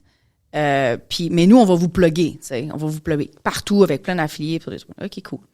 Puis avec le temps, ils ont comme arrêté de faire le travail, basically, mais on leur donnait quand même 50%. Puis la relation était un peu weird parce qu'on n'avait pas tout à fait les mêmes valeurs. Puis ça commençait à s'envenimer énormément. Puis il y avait un truc que Sean arrêtait pas de dire. C'est un Américain, tu sais, super classique, là, avec les cheveux en brosse. Puis Sean n'arrêtait pas de dire « But man, we're leaving money on the table. » Tu sais, avec son espèce d'accent un petit peu, genre.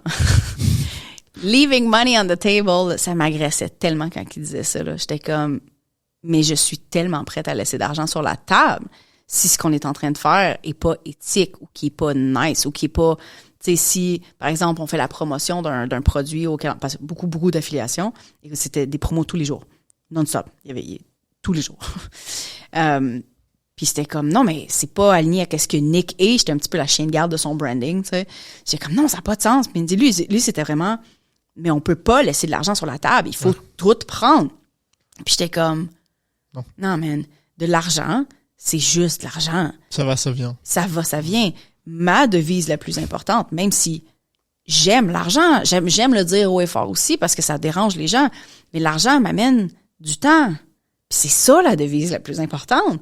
Ça m'amène de la liberté, ça me permet de voyager. Là, je le fais plus autant que vous parce que j'ai un kid qui va à l'école, mais je suis ici quand même, tu sais. Mais dans tous les cas, à partir de ces premières discussions-là, il y a 2013, là, tu sais, ça fait longtemps, ça a vraiment commencé à germer où genre, je vais laisser tellement d'argent sur la table dans ma vie juste parce que c'est pas des décisions alignées and I'm very fine with it. OK. Je pense que c'est dur, mais c'est ce qui paye sur la durée. Parce que souvent, c'est un peu le truc de gratification instantanée de se dire, en fait, tu vois, McDo, Netflix, machin, c'est la gratification instantanée, c'est court terme, et je laisse un peu mon truc sur le long terme.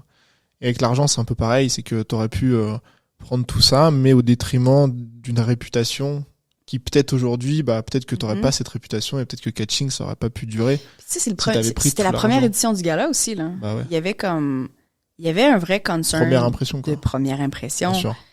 Puis il y a eu plein de décisions à travers le temps où c'est qu'est-ce que je fais? Est-ce que je m'en vais investir dans ça? Puis ça va être quoi l'impact? Comment est-ce que ça va faire sentir les gens? Parce que c'est ça qui est important pour moi. Qu'est-ce que les gens vont sentir? Est-ce que c'est une expérience qui va être significative dans leur vie? Ils vont se permettre quelque chose de plus, ils vont réaliser quelque chose, ce genre de truc-là. Tu sais, genre, le photo boot, là, je l'ai même pas vu. Puis il coûte des milliers de dollars. Je l'ai pas vu, je l'ai juste vu en photo. Mais je voulais la voir parce que je savais déjà, il y avait une partie de stratégie d'organique où les gens allaient poster ce genre de trucs-là. Mais il y avait aussi je sais comment je me sens. Je suis allée dans des événements où il y avait des genres de vidéo booths super immersifs. Puis là, tu regardes ce souvenir-là, tu regardes ce truc-là. Mais ça coûte cher. Mais ça, j'étais comme, non, ça, je le veux. Ça, je veux garder ça, absolument. Puis après ça, il y a eu une décision où, au niveau du bar, les boissons alcoolisées, plus c'était comme, attends un peu, là, j'ai pas l'argent pour faire un bar open. Ça, il y a un budget, là. Tu sais, le money, ça fonctionne plus. J'ai pas l'argent pour faire un bar open. Je suis une compagnie canadienne. Je peux pas nécessairement les charger sur place. Là, faut charger des coupons sur le web. C'est comme un peu un setup un peu bizarre, mais it's fine, we'll do it. Mais je voulais des cocktails. Ça fait partie de ma brand. Je voulais des cocktails. Puis là, on m'annonce, Jen, ça marchera pas. Les cocktails, ça coûte beaucoup trop cher. Puis au niveau des prix, puis là, faut que ça soit du vin. Puis là, ça a été une discussion où on s'entend, c'est qu'on booze is booze, là, tu sais, c'était genre, c'est l'alcool, là, c'est fine. Mais c'était une discussion quand même branding dans ma tête où j'étais comme, man, au niveau de, premièrement, c'est ce que je leur ai dit, qu'est-ce que je leur enlève par rapport à ça, est-ce que Est-ce que les gens vont se sentir moins immersed dans ma... S'ils l'ont pas. Vraiment, tu sais. Puis finalement, c'était comme, OK, get over yourself. Ça va bien aller. C'est tout. Mais il y a vraiment des décisions comme la salle, où là, c'était comme, non, ça là, ça sera pas le bon événement. Je leur ai vendu quelque chose déjà, tu sais. Puis c'est pas la bonne chose. Fait que ça marchait pas. Et du coup, tu laisses l'argent sur la table et tu réorganises, en gros, t'as 60 jours pour réorganiser tout le truc dans une nouvelle salle. Oui, 100%. Et, écoute, mais là, j'avais déjà la team d'événementiel en place. Okay. J'aurais jamais pris cette décision-là, honnêtement. Genre, parce que j'étais pas assez expérimentée. Je me serais dit, je vais le figure out. Point. Puis oui, il y avait il y aurait quand même eu la notion de branding puis de la première impression quand même. Il y aurait eu cette peur-là, il y aurait eu mais j'étais beaucoup plus en sécurité de prendre cette décision-là parce que j'avais une team qui était expérimentée, que j'avais moi expérimenté en tant que conférencière dans un autre événement aussi. Tu savais que c'était bien fait, quoi. Ah ouais. Fait que j'étais très en confiance avec eux.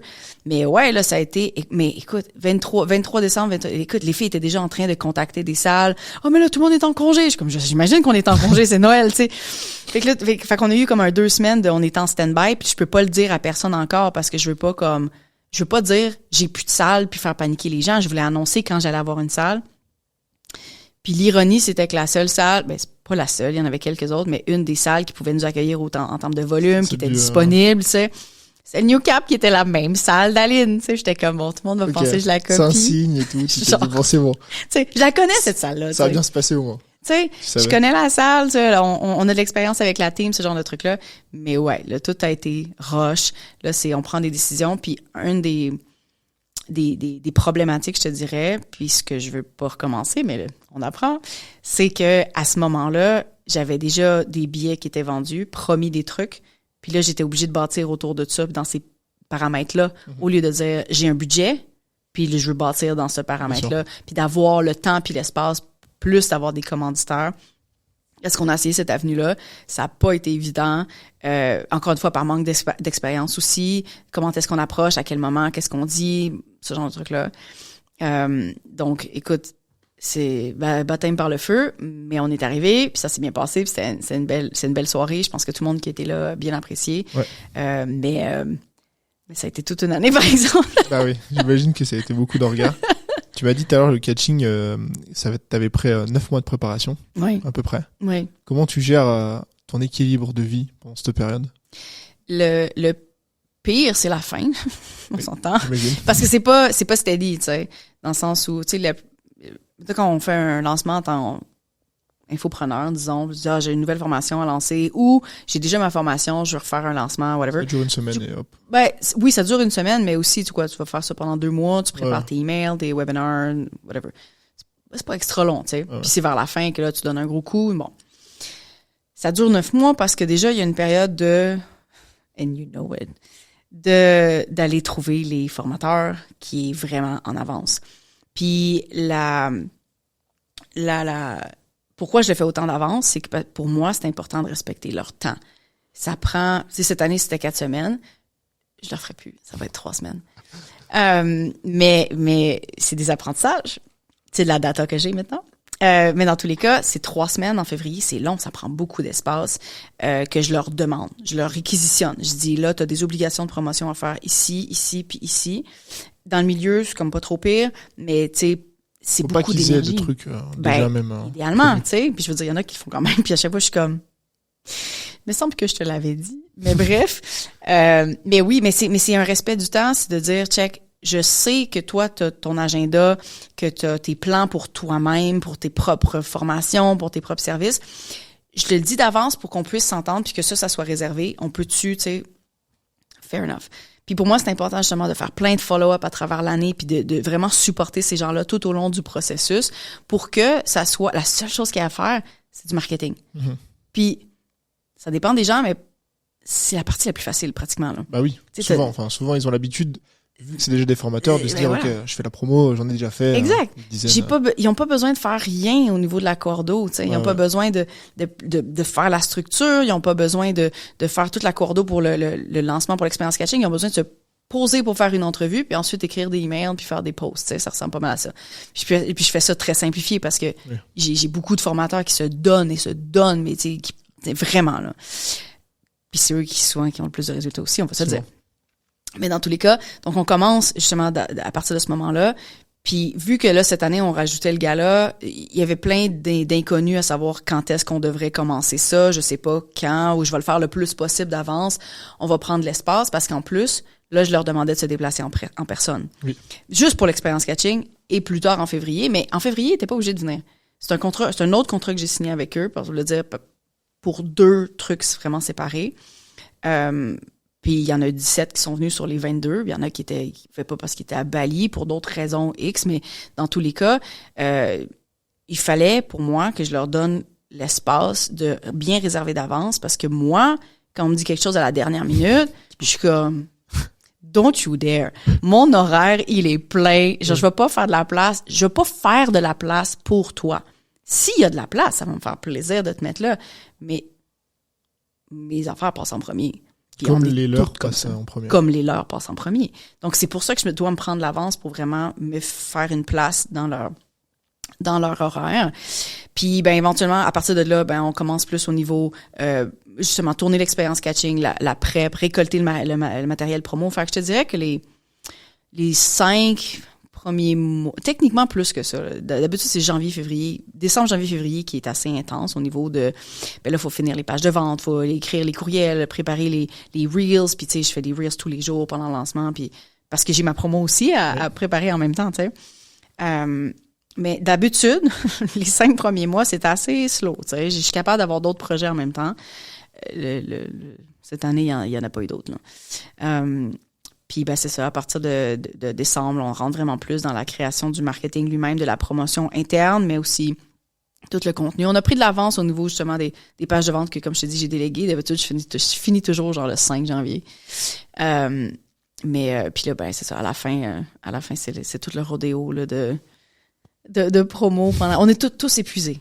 Oui. Tous épuisés. Mais avec toutes les discussions que j'ai eues avec les collaborateurs, je pense que tout le monde, malgré la fatigue, en ont retiré quelque chose de, tu sais, ça reste une expérience humaine qui est vraiment intense. C'est un peu comme, c'est pas quelque chose que tu vas pouvoir partager dans ta vie, là, mais ça reste comme un accouchement, là.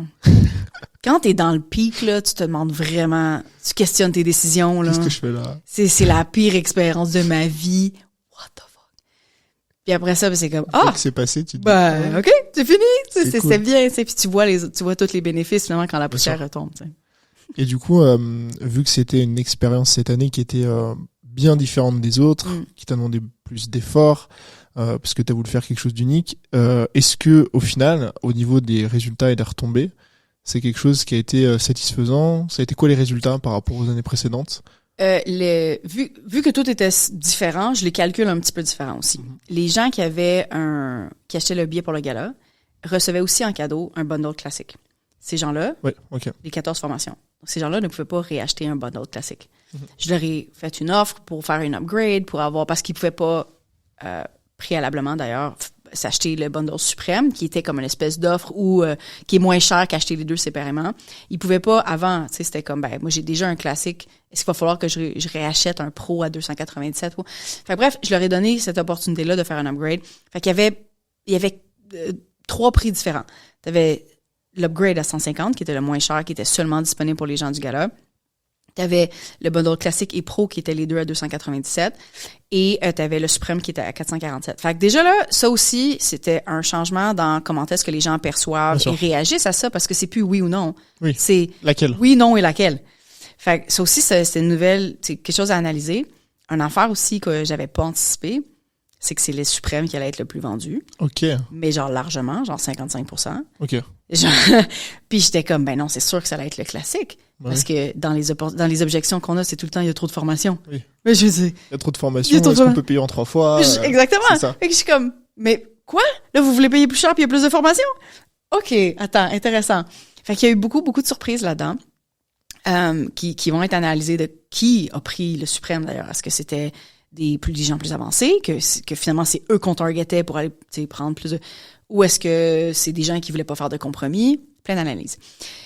Donc, il y a les revenus du gala qui doivent compter là-dedans à cause qu'ils enlèvent des ventes de catching que je ne peux pas refaire. Et il y a aussi le gala. Donc, combiné, ça revient à 734 000. D'accord. OK. C'est pas mon meilleur lancement. Ouais. Techniquement, c'est mon 3e meilleur. Ouais, OK. Mais, puis tu sais, au début, ça fait... Puis en chiffres, pas en chiffres, mais en nombre de ventes, on a fait 1765 ventes. OK, donc c'est moins que les années précédentes, mais vu que tu vends plus cher... Oui, mais attends, mais 1765, oui, effectivement. 1765 durant le gala, mais là, je compte pas les billets pas le gala, excuse-moi. 1765 ventes du bundle pendant la vente, genre le bundle. Mais effectivement, le nombre de ventes de billets, je pense qu'on en a vendu, il en restait 41, là, sur genre 250, plus les autres personnes invitées, ce genre de truc-là. Fait que, make the maths. Fait que, tout ça combiné, c'est pas la meilleure année. Bien sûr. c'est pas la meilleure année. Puis c'est même pas le plus de personnes qu'on a eu dans l'expérience catching parce que l'année précédente, on en a eu 17 000. Ouais.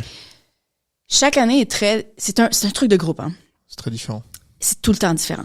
Ça dépend des collaborateurs qui sont à l'intérieur. Ça dépend de leur effort parce que ça dépend de mes choses à moi. Est-ce que je mets plus de budget de pub? Là, cette année, j'ai mis le même budget de pub que l'an passé parce que là, j'avais des coûts externes que j'étais comme, attends un peu, là, il faut que je fasse des choix dans où est-ce que je mets mon argent.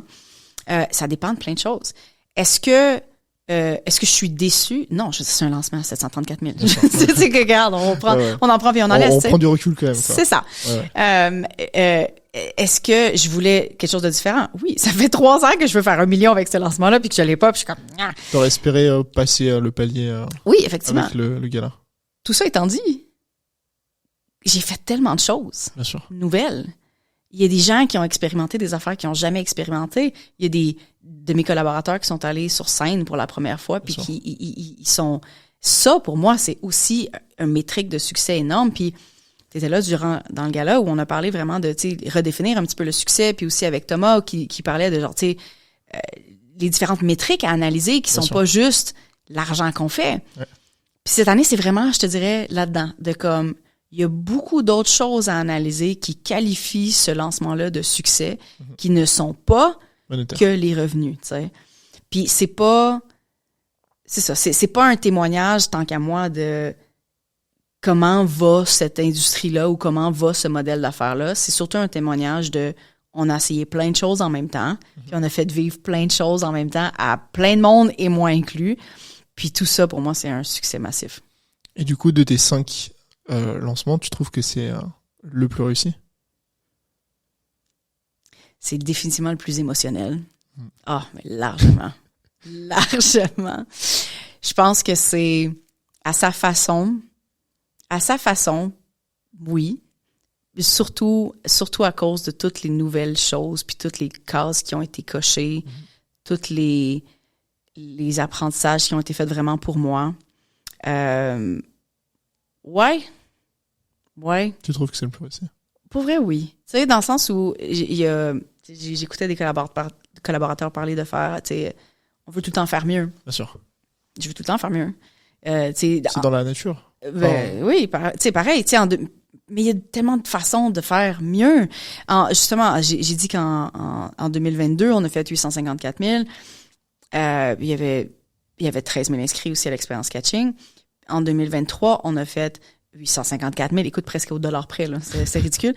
854 000, puis on avait 17 000 personnes inscrites. Mais je veux dire, la visibilité, puis l'impact, puis les retombées aussi pour les collaborateurs, c'est pas que l'argent. Puis, tu sais, dans le fond, comment ça fonctionne au niveau de la répartition des revenus, c'est que chacun reçoit 50% de commission sur les ventes que lui amène. Donc, il y a une partie de genre, check, la grosseur de ta communauté, puis comment est-ce que la confiance puis la relation que vous avez bâtie est rémunérée de cette façon-là, parce que vous n'avez pas tous le même poids dans le succès de ce lancement-là, mais vous amenez tous une formation, et donc, il y a 1% des revenus nets, donc revenus bruts moins toutes les commissions, parce que ce n'est pas mon argent, qui est reversé à tout le monde. Le 1% valait 4 400 cette année, plus leur commission, plus on a des concours d'affiliés aussi en arrière, des bonus, des patentes, ce genre de trucs-là. Fait que j'aime ça, rémunérer ces gens-là, puis c'est bien, mais tu sais, il y a pas que ça, là. Les gens, tu sais, je parlais avec Thomas qui me disait, écoute, j'ai pris 1400 nouveaux abonnés à ma liste de courriels. C'est ça. L'autre personne qui me dit, j'ai 9 appels découvertes qui se sont bookés. Mais ça, c'est des discours que j'entends année après année. Puis je suis comme, ça va tellement plus loin que ce que l'argent qu'on peut faire. Ça, c'est la réussite. Mm-hmm. Ouais, puis même la communauté que tu crées de toi,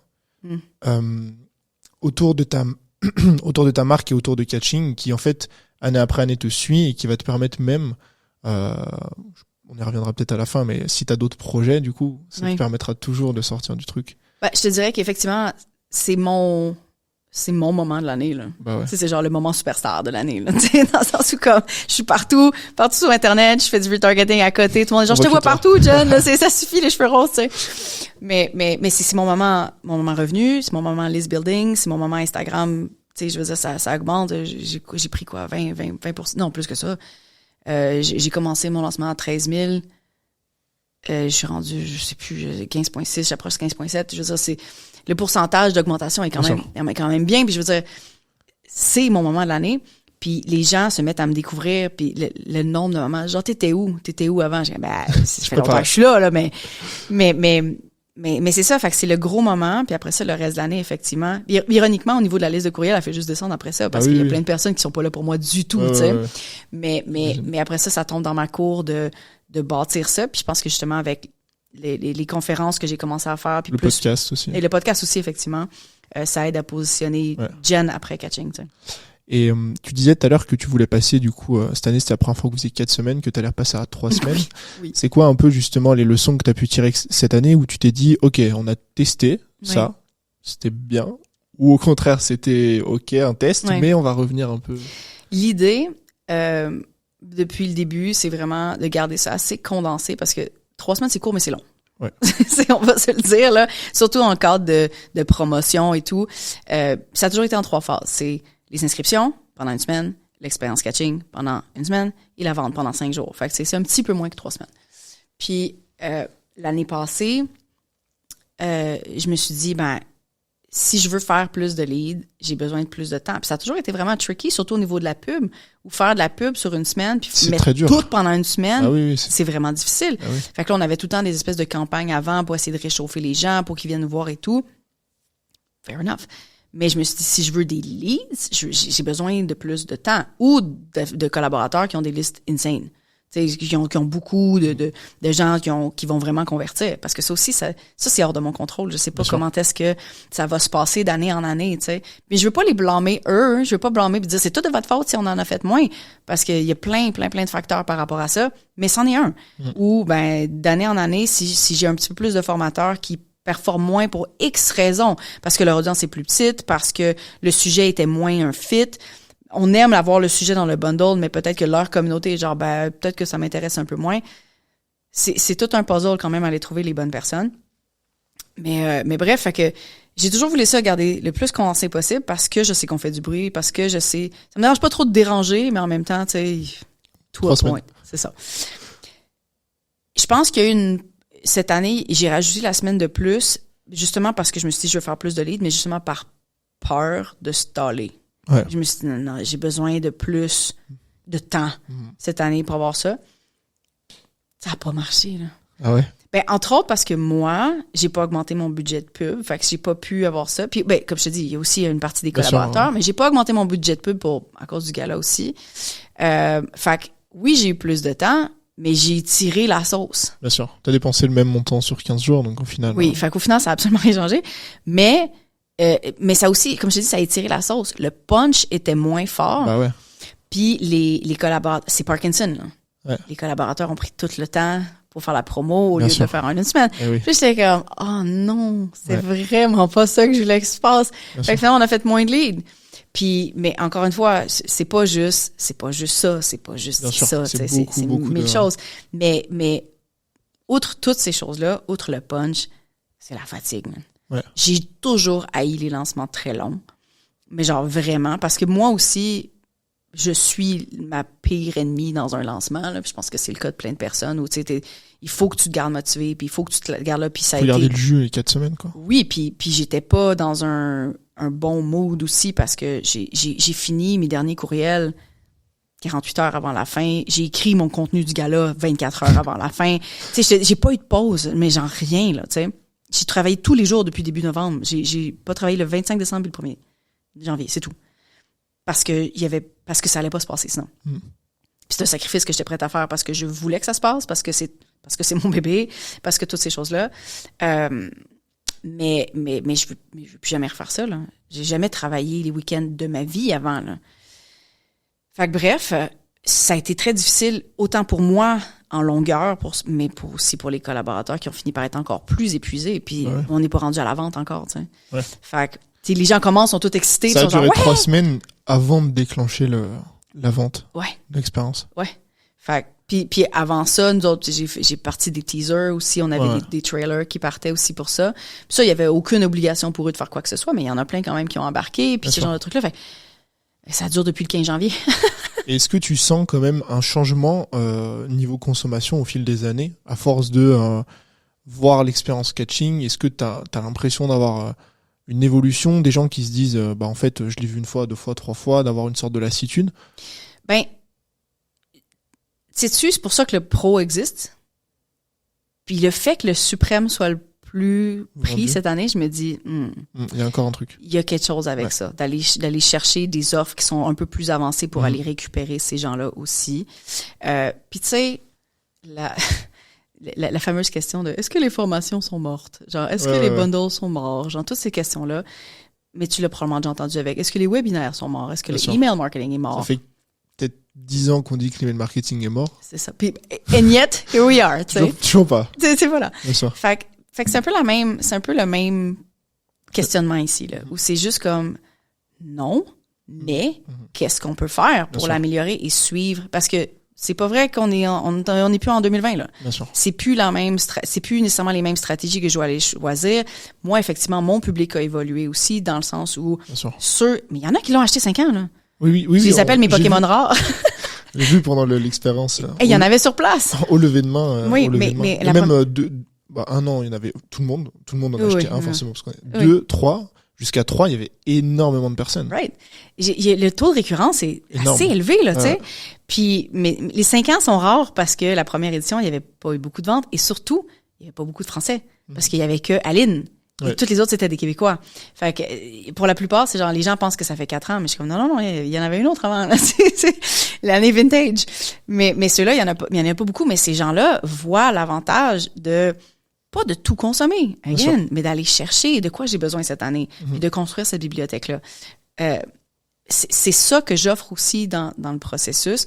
Il y a des nouveaux entrepreneurs tous les jours. Bien sûr. Depuis qu'on a commencé cette entrevue-là, il y en a probablement genre des centaines qui sont nés, là, qui sont genre, ah oui, maintenant, je vais prendre en charge ma vie, puis je veux... Mais ces gens-là ont les mêmes besoins d'éducation que tout le monde, puis c'est pas dans les universités nécessairement qu'ils vont aller les chercher. Non, non. C'est pas dans un parcours qui est traditionnel, puis même si je sais qu'ici, c'est super important les papiers, ça sert pas... Enfin, ça sert dans certains cadres de vie, mais dans l'entrepreneuriat... Plus ou moins. Ouais. Fait que j'aime croire qu'on offre des trucs qui sont à jour à chaque année avec des gens qui ont une expertise, qui ont des résultats aussi, que tu sais, ça fonctionne leur affaire, que c'est pas juste elle qui a commencé il y a 2 mois puis qu'il n'y a aucune preuve de quoi que ce soit, tu sais. J'aime ça aller vers des gens justement qui walk their talk. Puis je crois fondamentalement qu'on amène quelque chose. Puis je crois fondamentalement que l'an prochain, toutes les nouvelles personnes qui cette année ont dit, mon Dieu, t'étais où?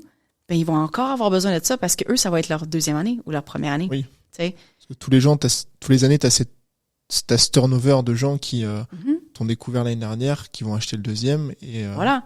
Puis tu sais, je suis un petit peu folle par rapport à ma segmentation email. Puis tu sais, je sais pas si t'as vu un peu dans les stories, mais les gens partagent une espèce d'image de célébration une fois qu'ils ont acheté. Puis il y en a 15 différents types. Okay. Il y en a 15? Non, mais il y en a plus que 15. Parce que je veux spécifiquement que tout le monde, peu importe le nombre d'années qu'ils ont acheté, reçoive un visuel spécifique. Puis là, tu avais aussi les 3 options de classique, pro, suprême. Fait que ma structure sur ConvertKit du Welcome Email, là, je pense qu'il y a genre... Il y a 51 façons... Non, c'est beaucoup plus que ça. 80, je te dis, c'est ridicule. Le nombre, on s'entend, pas tous les emails sont différents. Mais quand même, les combinaisons personnalisation, Vraiment, parce que ce qui est important pour moi, c'est que les gens se sentent vus, puis qu'ils se sentent entendus, puis qu'ils se disent c'est une expérience qui est faite pour moi, puis que l'an prochain, ils reviennent. Puis là, avec l'aspect gala, où il y a plein de personnes qui sont comme ben là, maintenant, t'es obligé de faire ça à l'infini. Je pense que oui. Je dis d'ailleurs, ce que vous savez pas, c'est que c'est un membership. Vous allez charger l'an prochain. C'est un abonnement annuel, en fait. C'est ça, voilà. Mais cette dimension-là vient de rajouter quelque chose de vraiment Bien différent. sûr. C'est comme si tu relances. C'est un peu comme si tu réinventais Catching saison 1 et qu'en fait, tu pouvais repartir pendant des années sur le format, quoi. J'ai toujours voulu avoir une conférence, c'est comme plus traditionnel, 2 jours, kind of thing.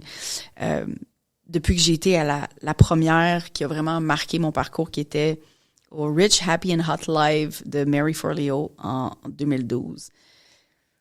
J'étais à peine entrepreneur à l'époque. Mon chum, mon mari, m'a acheté un billet, c'était à New York. On est allé là en bus. Puis là, il y a eu un ouragan. Je sais même pas si tu t'en rappelles. Peut-être que c'était pas des nouvelles qui étaient passées. On a été pris à New York pendant des jours, mais cet événement-là était tellement unique, était tellement personnalisé à la vibe de la personne, puis c'était pas un événement business. Mais c'était un événement business, mais c'était pas un événement business.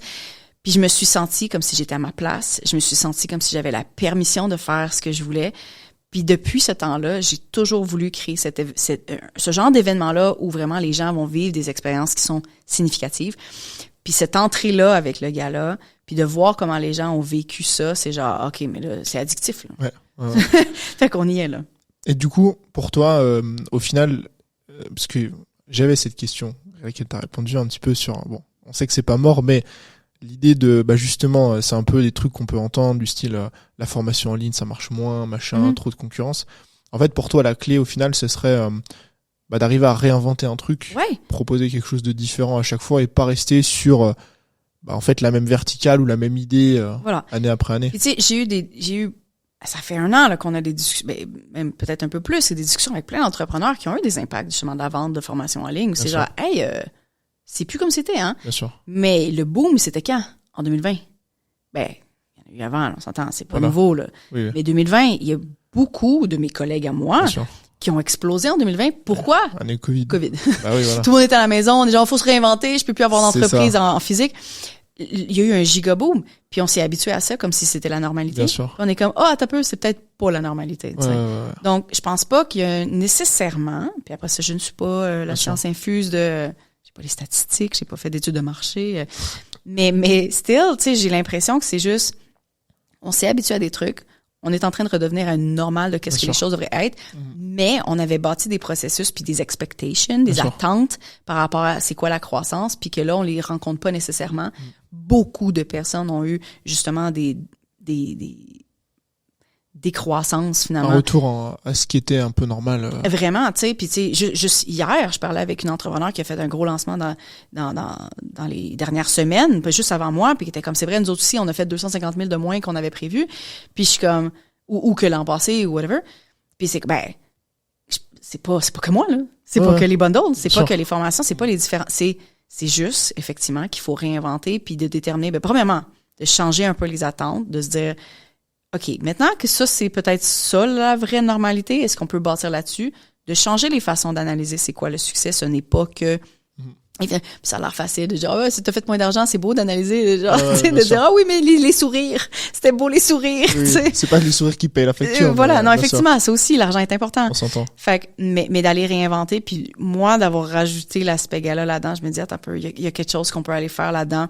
Le présentiel, depuis COVID aussi, est quelque chose qui est vraiment... Il y a une grosse... En fait, j'ai l'impression qu'il y a une sorte de courbe qui s'est inversée en mode les formations en ligne en 2020, ça a pété. Oui. Là, du coup, tout le digital, ça revient un peu à la norme. Mais à l'inverse, en fait, le Covid a tellement enfermé les gens que maintenant, le physique, j'ai l'impression qu'il est sur une pente un peu montante où en fait, les gens ont envie de reconnecter entre eux. Et ça paraît. Je veux dire, ça fait 2 événements depuis justement novembre. En fait, j'en ai fait plusieurs. Là, justement, j'ai fait un panel sur un événement à 1200 personnes en septembre. Tu sais, j'ai fait beaucoup d'événementiels. Pas nécessairement mon événement, mais j'étais beaucoup en personne dans les derniers 6-7 mois à peu près. Puis les gens crave, ont une envie justement là, de parler avec d'autres personnes. Ouais, vraiment. Ils en ont marre d'être tout seuls. Je pense que ça a toujours été un concern pour les gens qui travaillent en ligne. Mais vraiment, effectivement, là, il y a une espèce de retour à ça. Puis je pense que ceux qui vont être capables de rajouter ça, puis de diversifier aussi les sources de revenus. Oui. Puis c'est un message que je m'envoie à moi-même parce que j'ai toujours... Mes œufs sont tous dans un panier en ce moment. Dans un panier, ouais. Donc, de vraiment, de diversifier.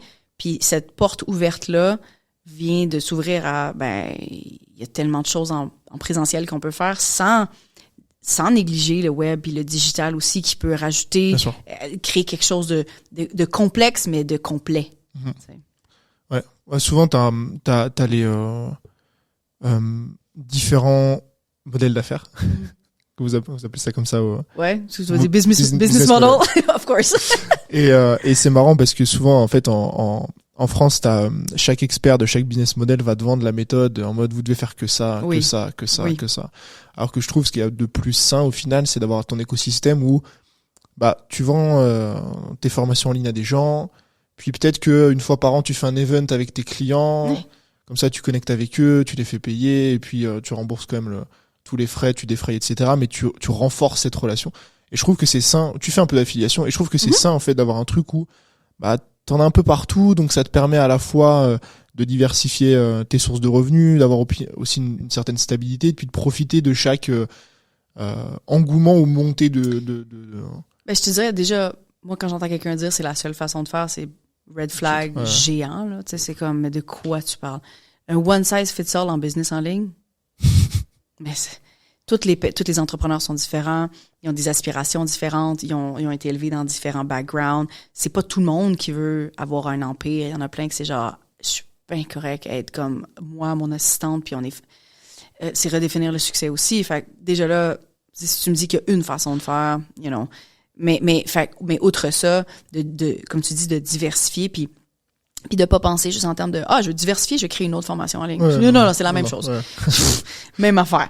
Essaie de trouver une autre façon qui est vraiment une autre source de revenus, puis vraiment dans un autre business model aussi où justement t'as comme que ce soit avec l'affiliation, que ce soit avec le sponsorship, que ce marketing le marketing d'influence, que ce soit avec un membership, que ce soit avec le présentiel, que ce soit avec les investissements à l'interne dont on parle tellement peu, mais c'est juste une fois que tu as généré des revenus, comment est-ce que tu peux les faire fructifier, tu sais?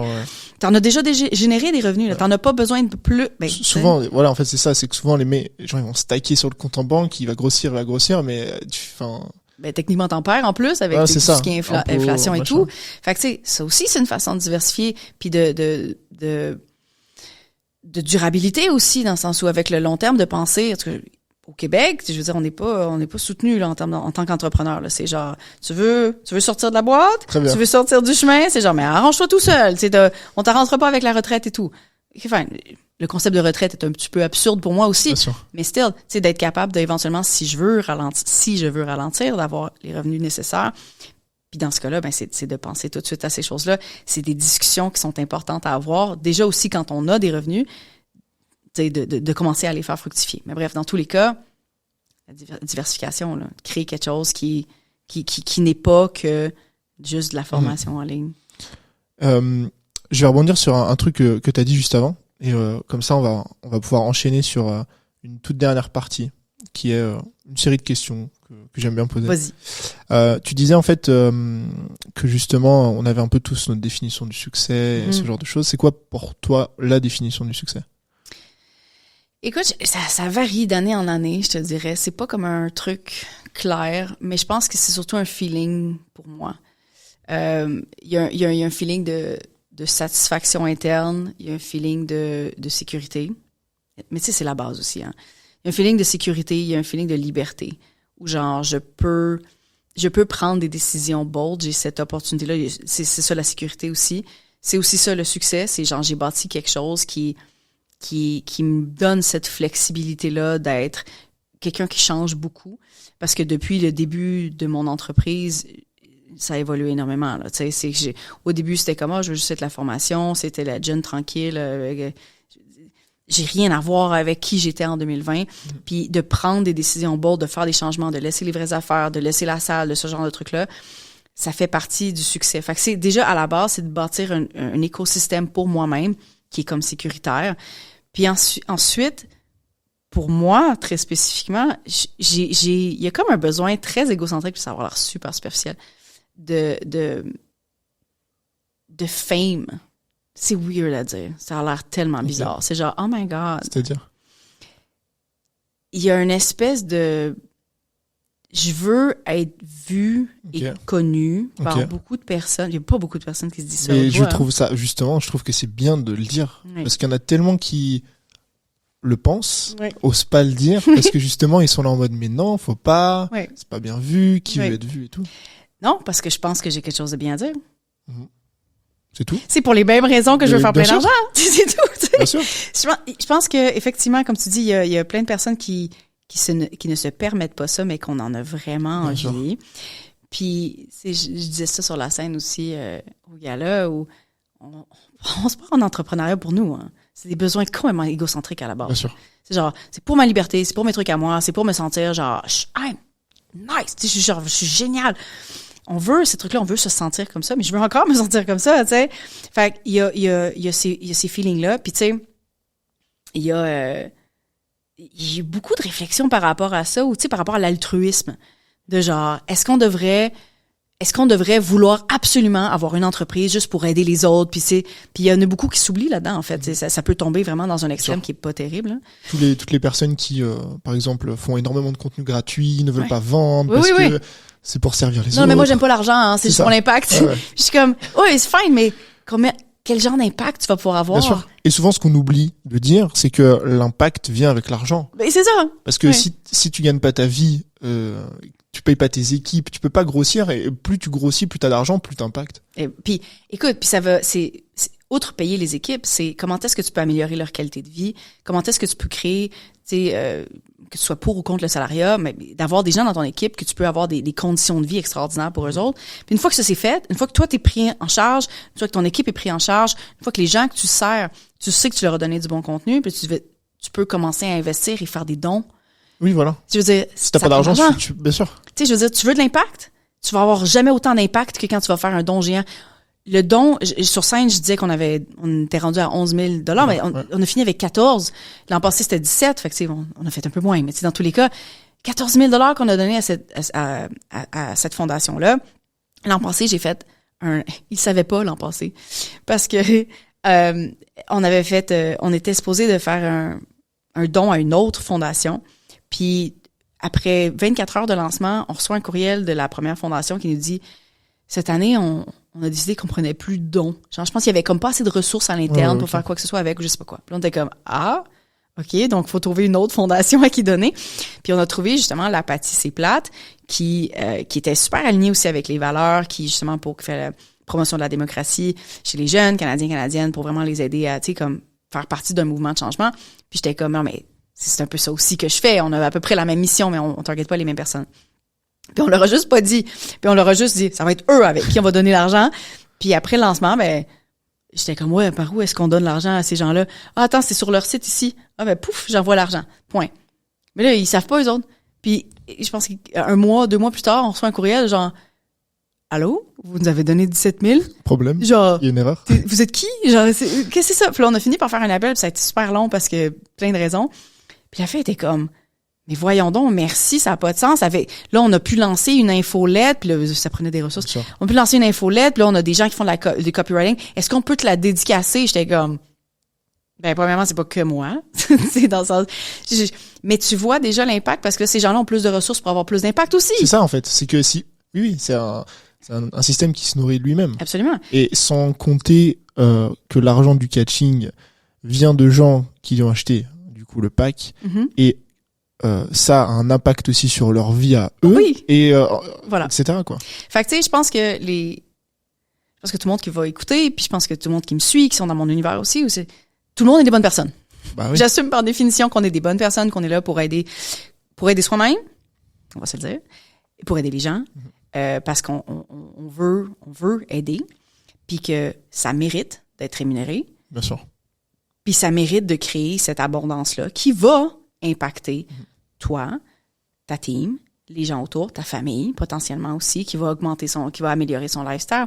Puis c'est le même concept que dans l'avion. Le masque, tu le mets à toi en premier, puis ensuite tu peux aider quelqu'un. Bien sûr. C'est tout le temps la même chose. Fait que je pense que c'est là où on doit changer la discussion sur l'argent aussi, puis le gain. Puis tu sais, pour en revenir à l'histoire du fame, c'est pas dans un but, again, juste de Je veux que les gens me connaissent, puis que ça soit... C'est vraiment aussi parce que je crois que j'ai un message qui est important à aller... Oui, il y a des affaires d'ego là-dedans. On a tous ça. Mais je pense qu'il y a de ça, il y a cette liberté-là, comme je te disais, de choisir, il y a cette sécurité-là, il y a beaucoup de présentiel, d'avoir plein d'options aussi, de dire, ne dérange pas, je vais le prendre l'avion pour aller.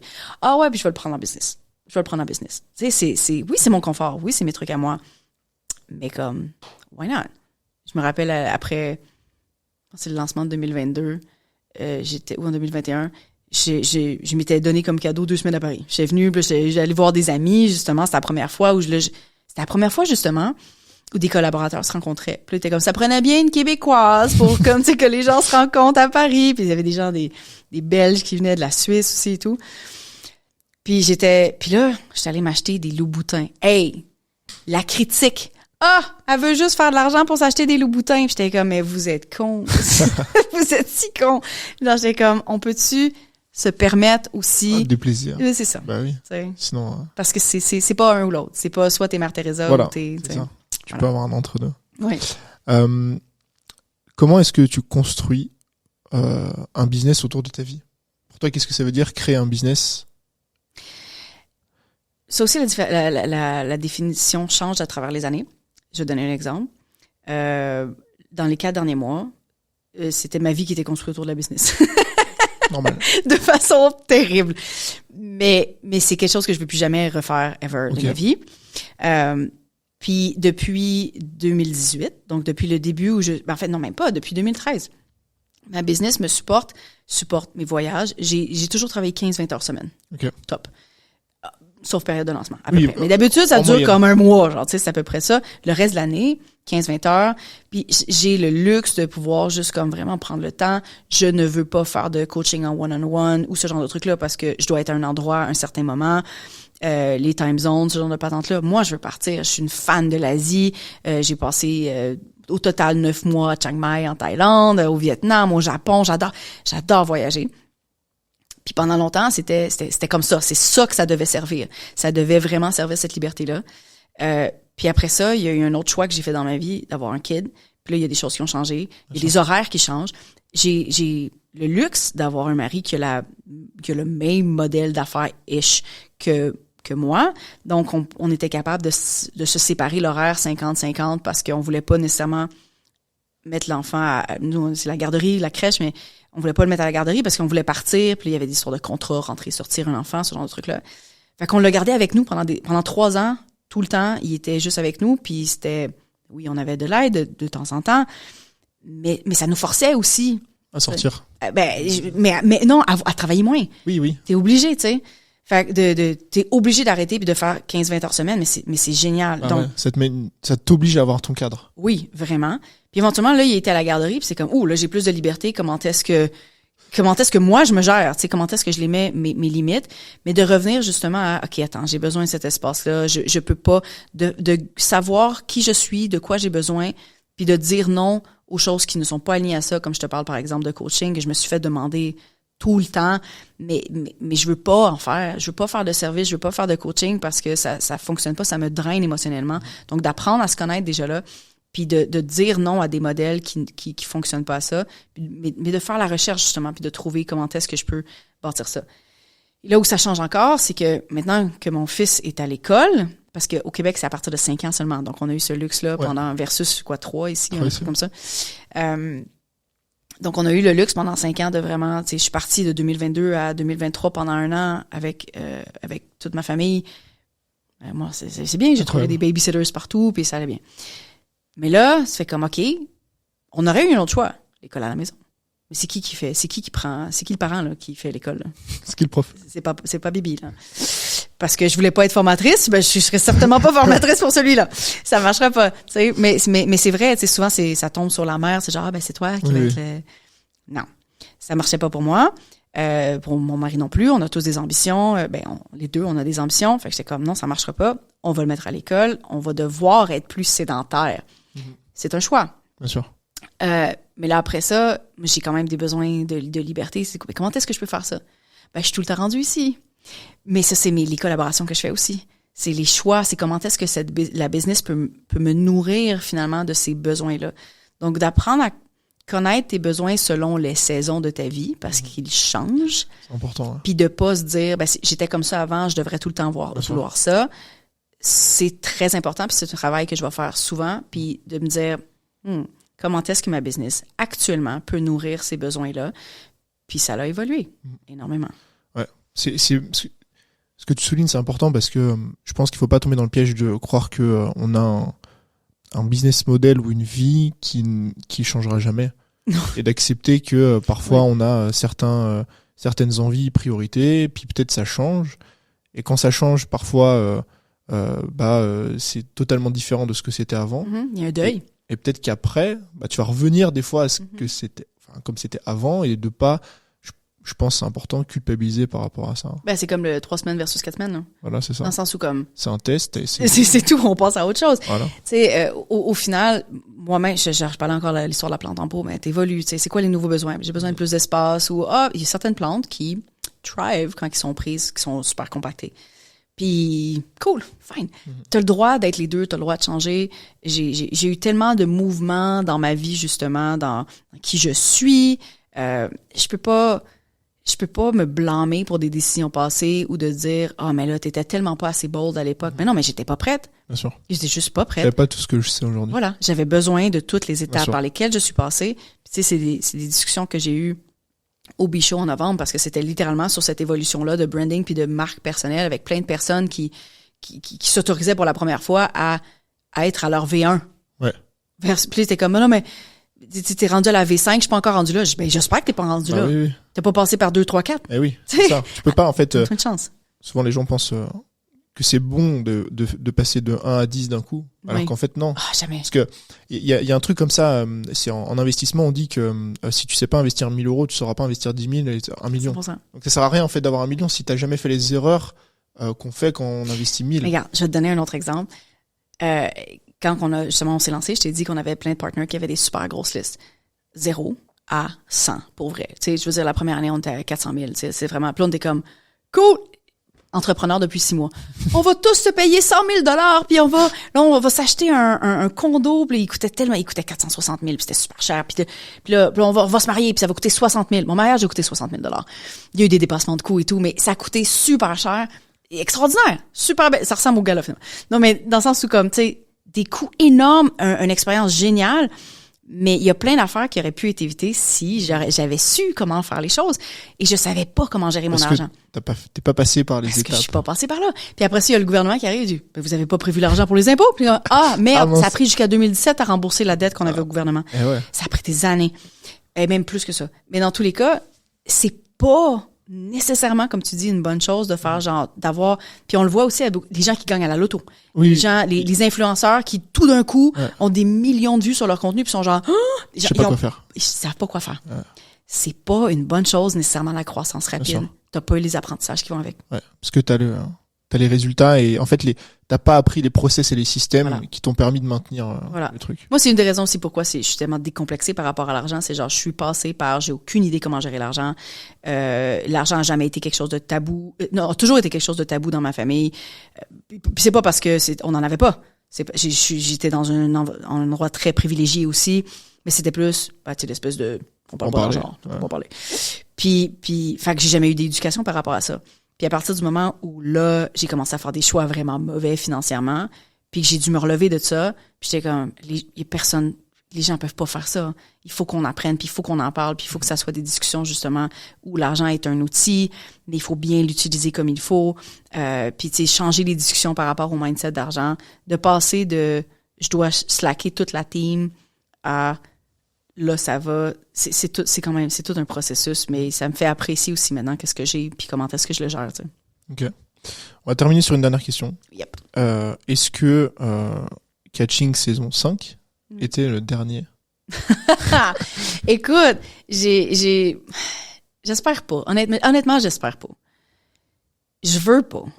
Je veux que ça soit, je me pose la question chaque année, hein. OK. Sauf les 2 premières années. Je me pose la question chaque année parce que c'est drainant. Parce que ça me demande beaucoup. Mais quand je regarde justement le feedback, je me dis que j'ai pas le droit.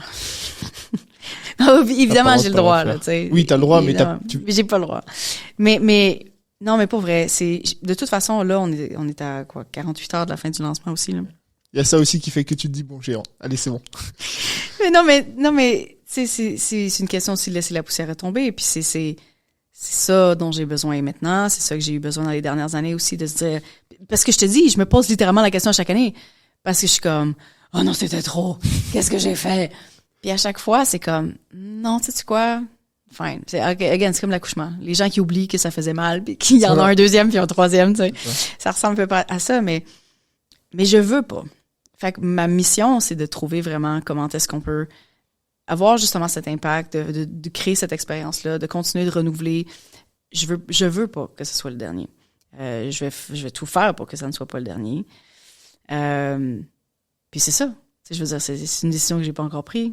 Mais ça va être pris quand les contrats vont être signés, je te dirais. Okay. Très bien. Bah écoute, merci beaucoup pour cet échange. Et merci à toi pour l'invitation. C'était extrêmement intéressant. Et si on a envie de te retrouver, où est-ce qu'on va? Où est-ce qu'on regarde? Il y a sur Instagram. Je suis tout le temps sur Instagram. C'est mon seul média. D'ailleurs, tout le monde me critique de pas être sur LinkedIn, mais je suis comme, j'ai d'autres choses à faire. Approche essentialiste. Donc, /, Geneviève Gauvin, sur mon podcast, Effronté aussi, qui se trouve évidemment sur toutes les plateformes. Et sur mon site web, genevièvegauvin.com. Parfait. Je mettrai dans tous les cas les liens en description. Merci. Merci beaucoup Geneviève. Merci à tous d'avoir écouté ou regardé ce podcast. Et puis je vous dis à très bientôt. Merci full.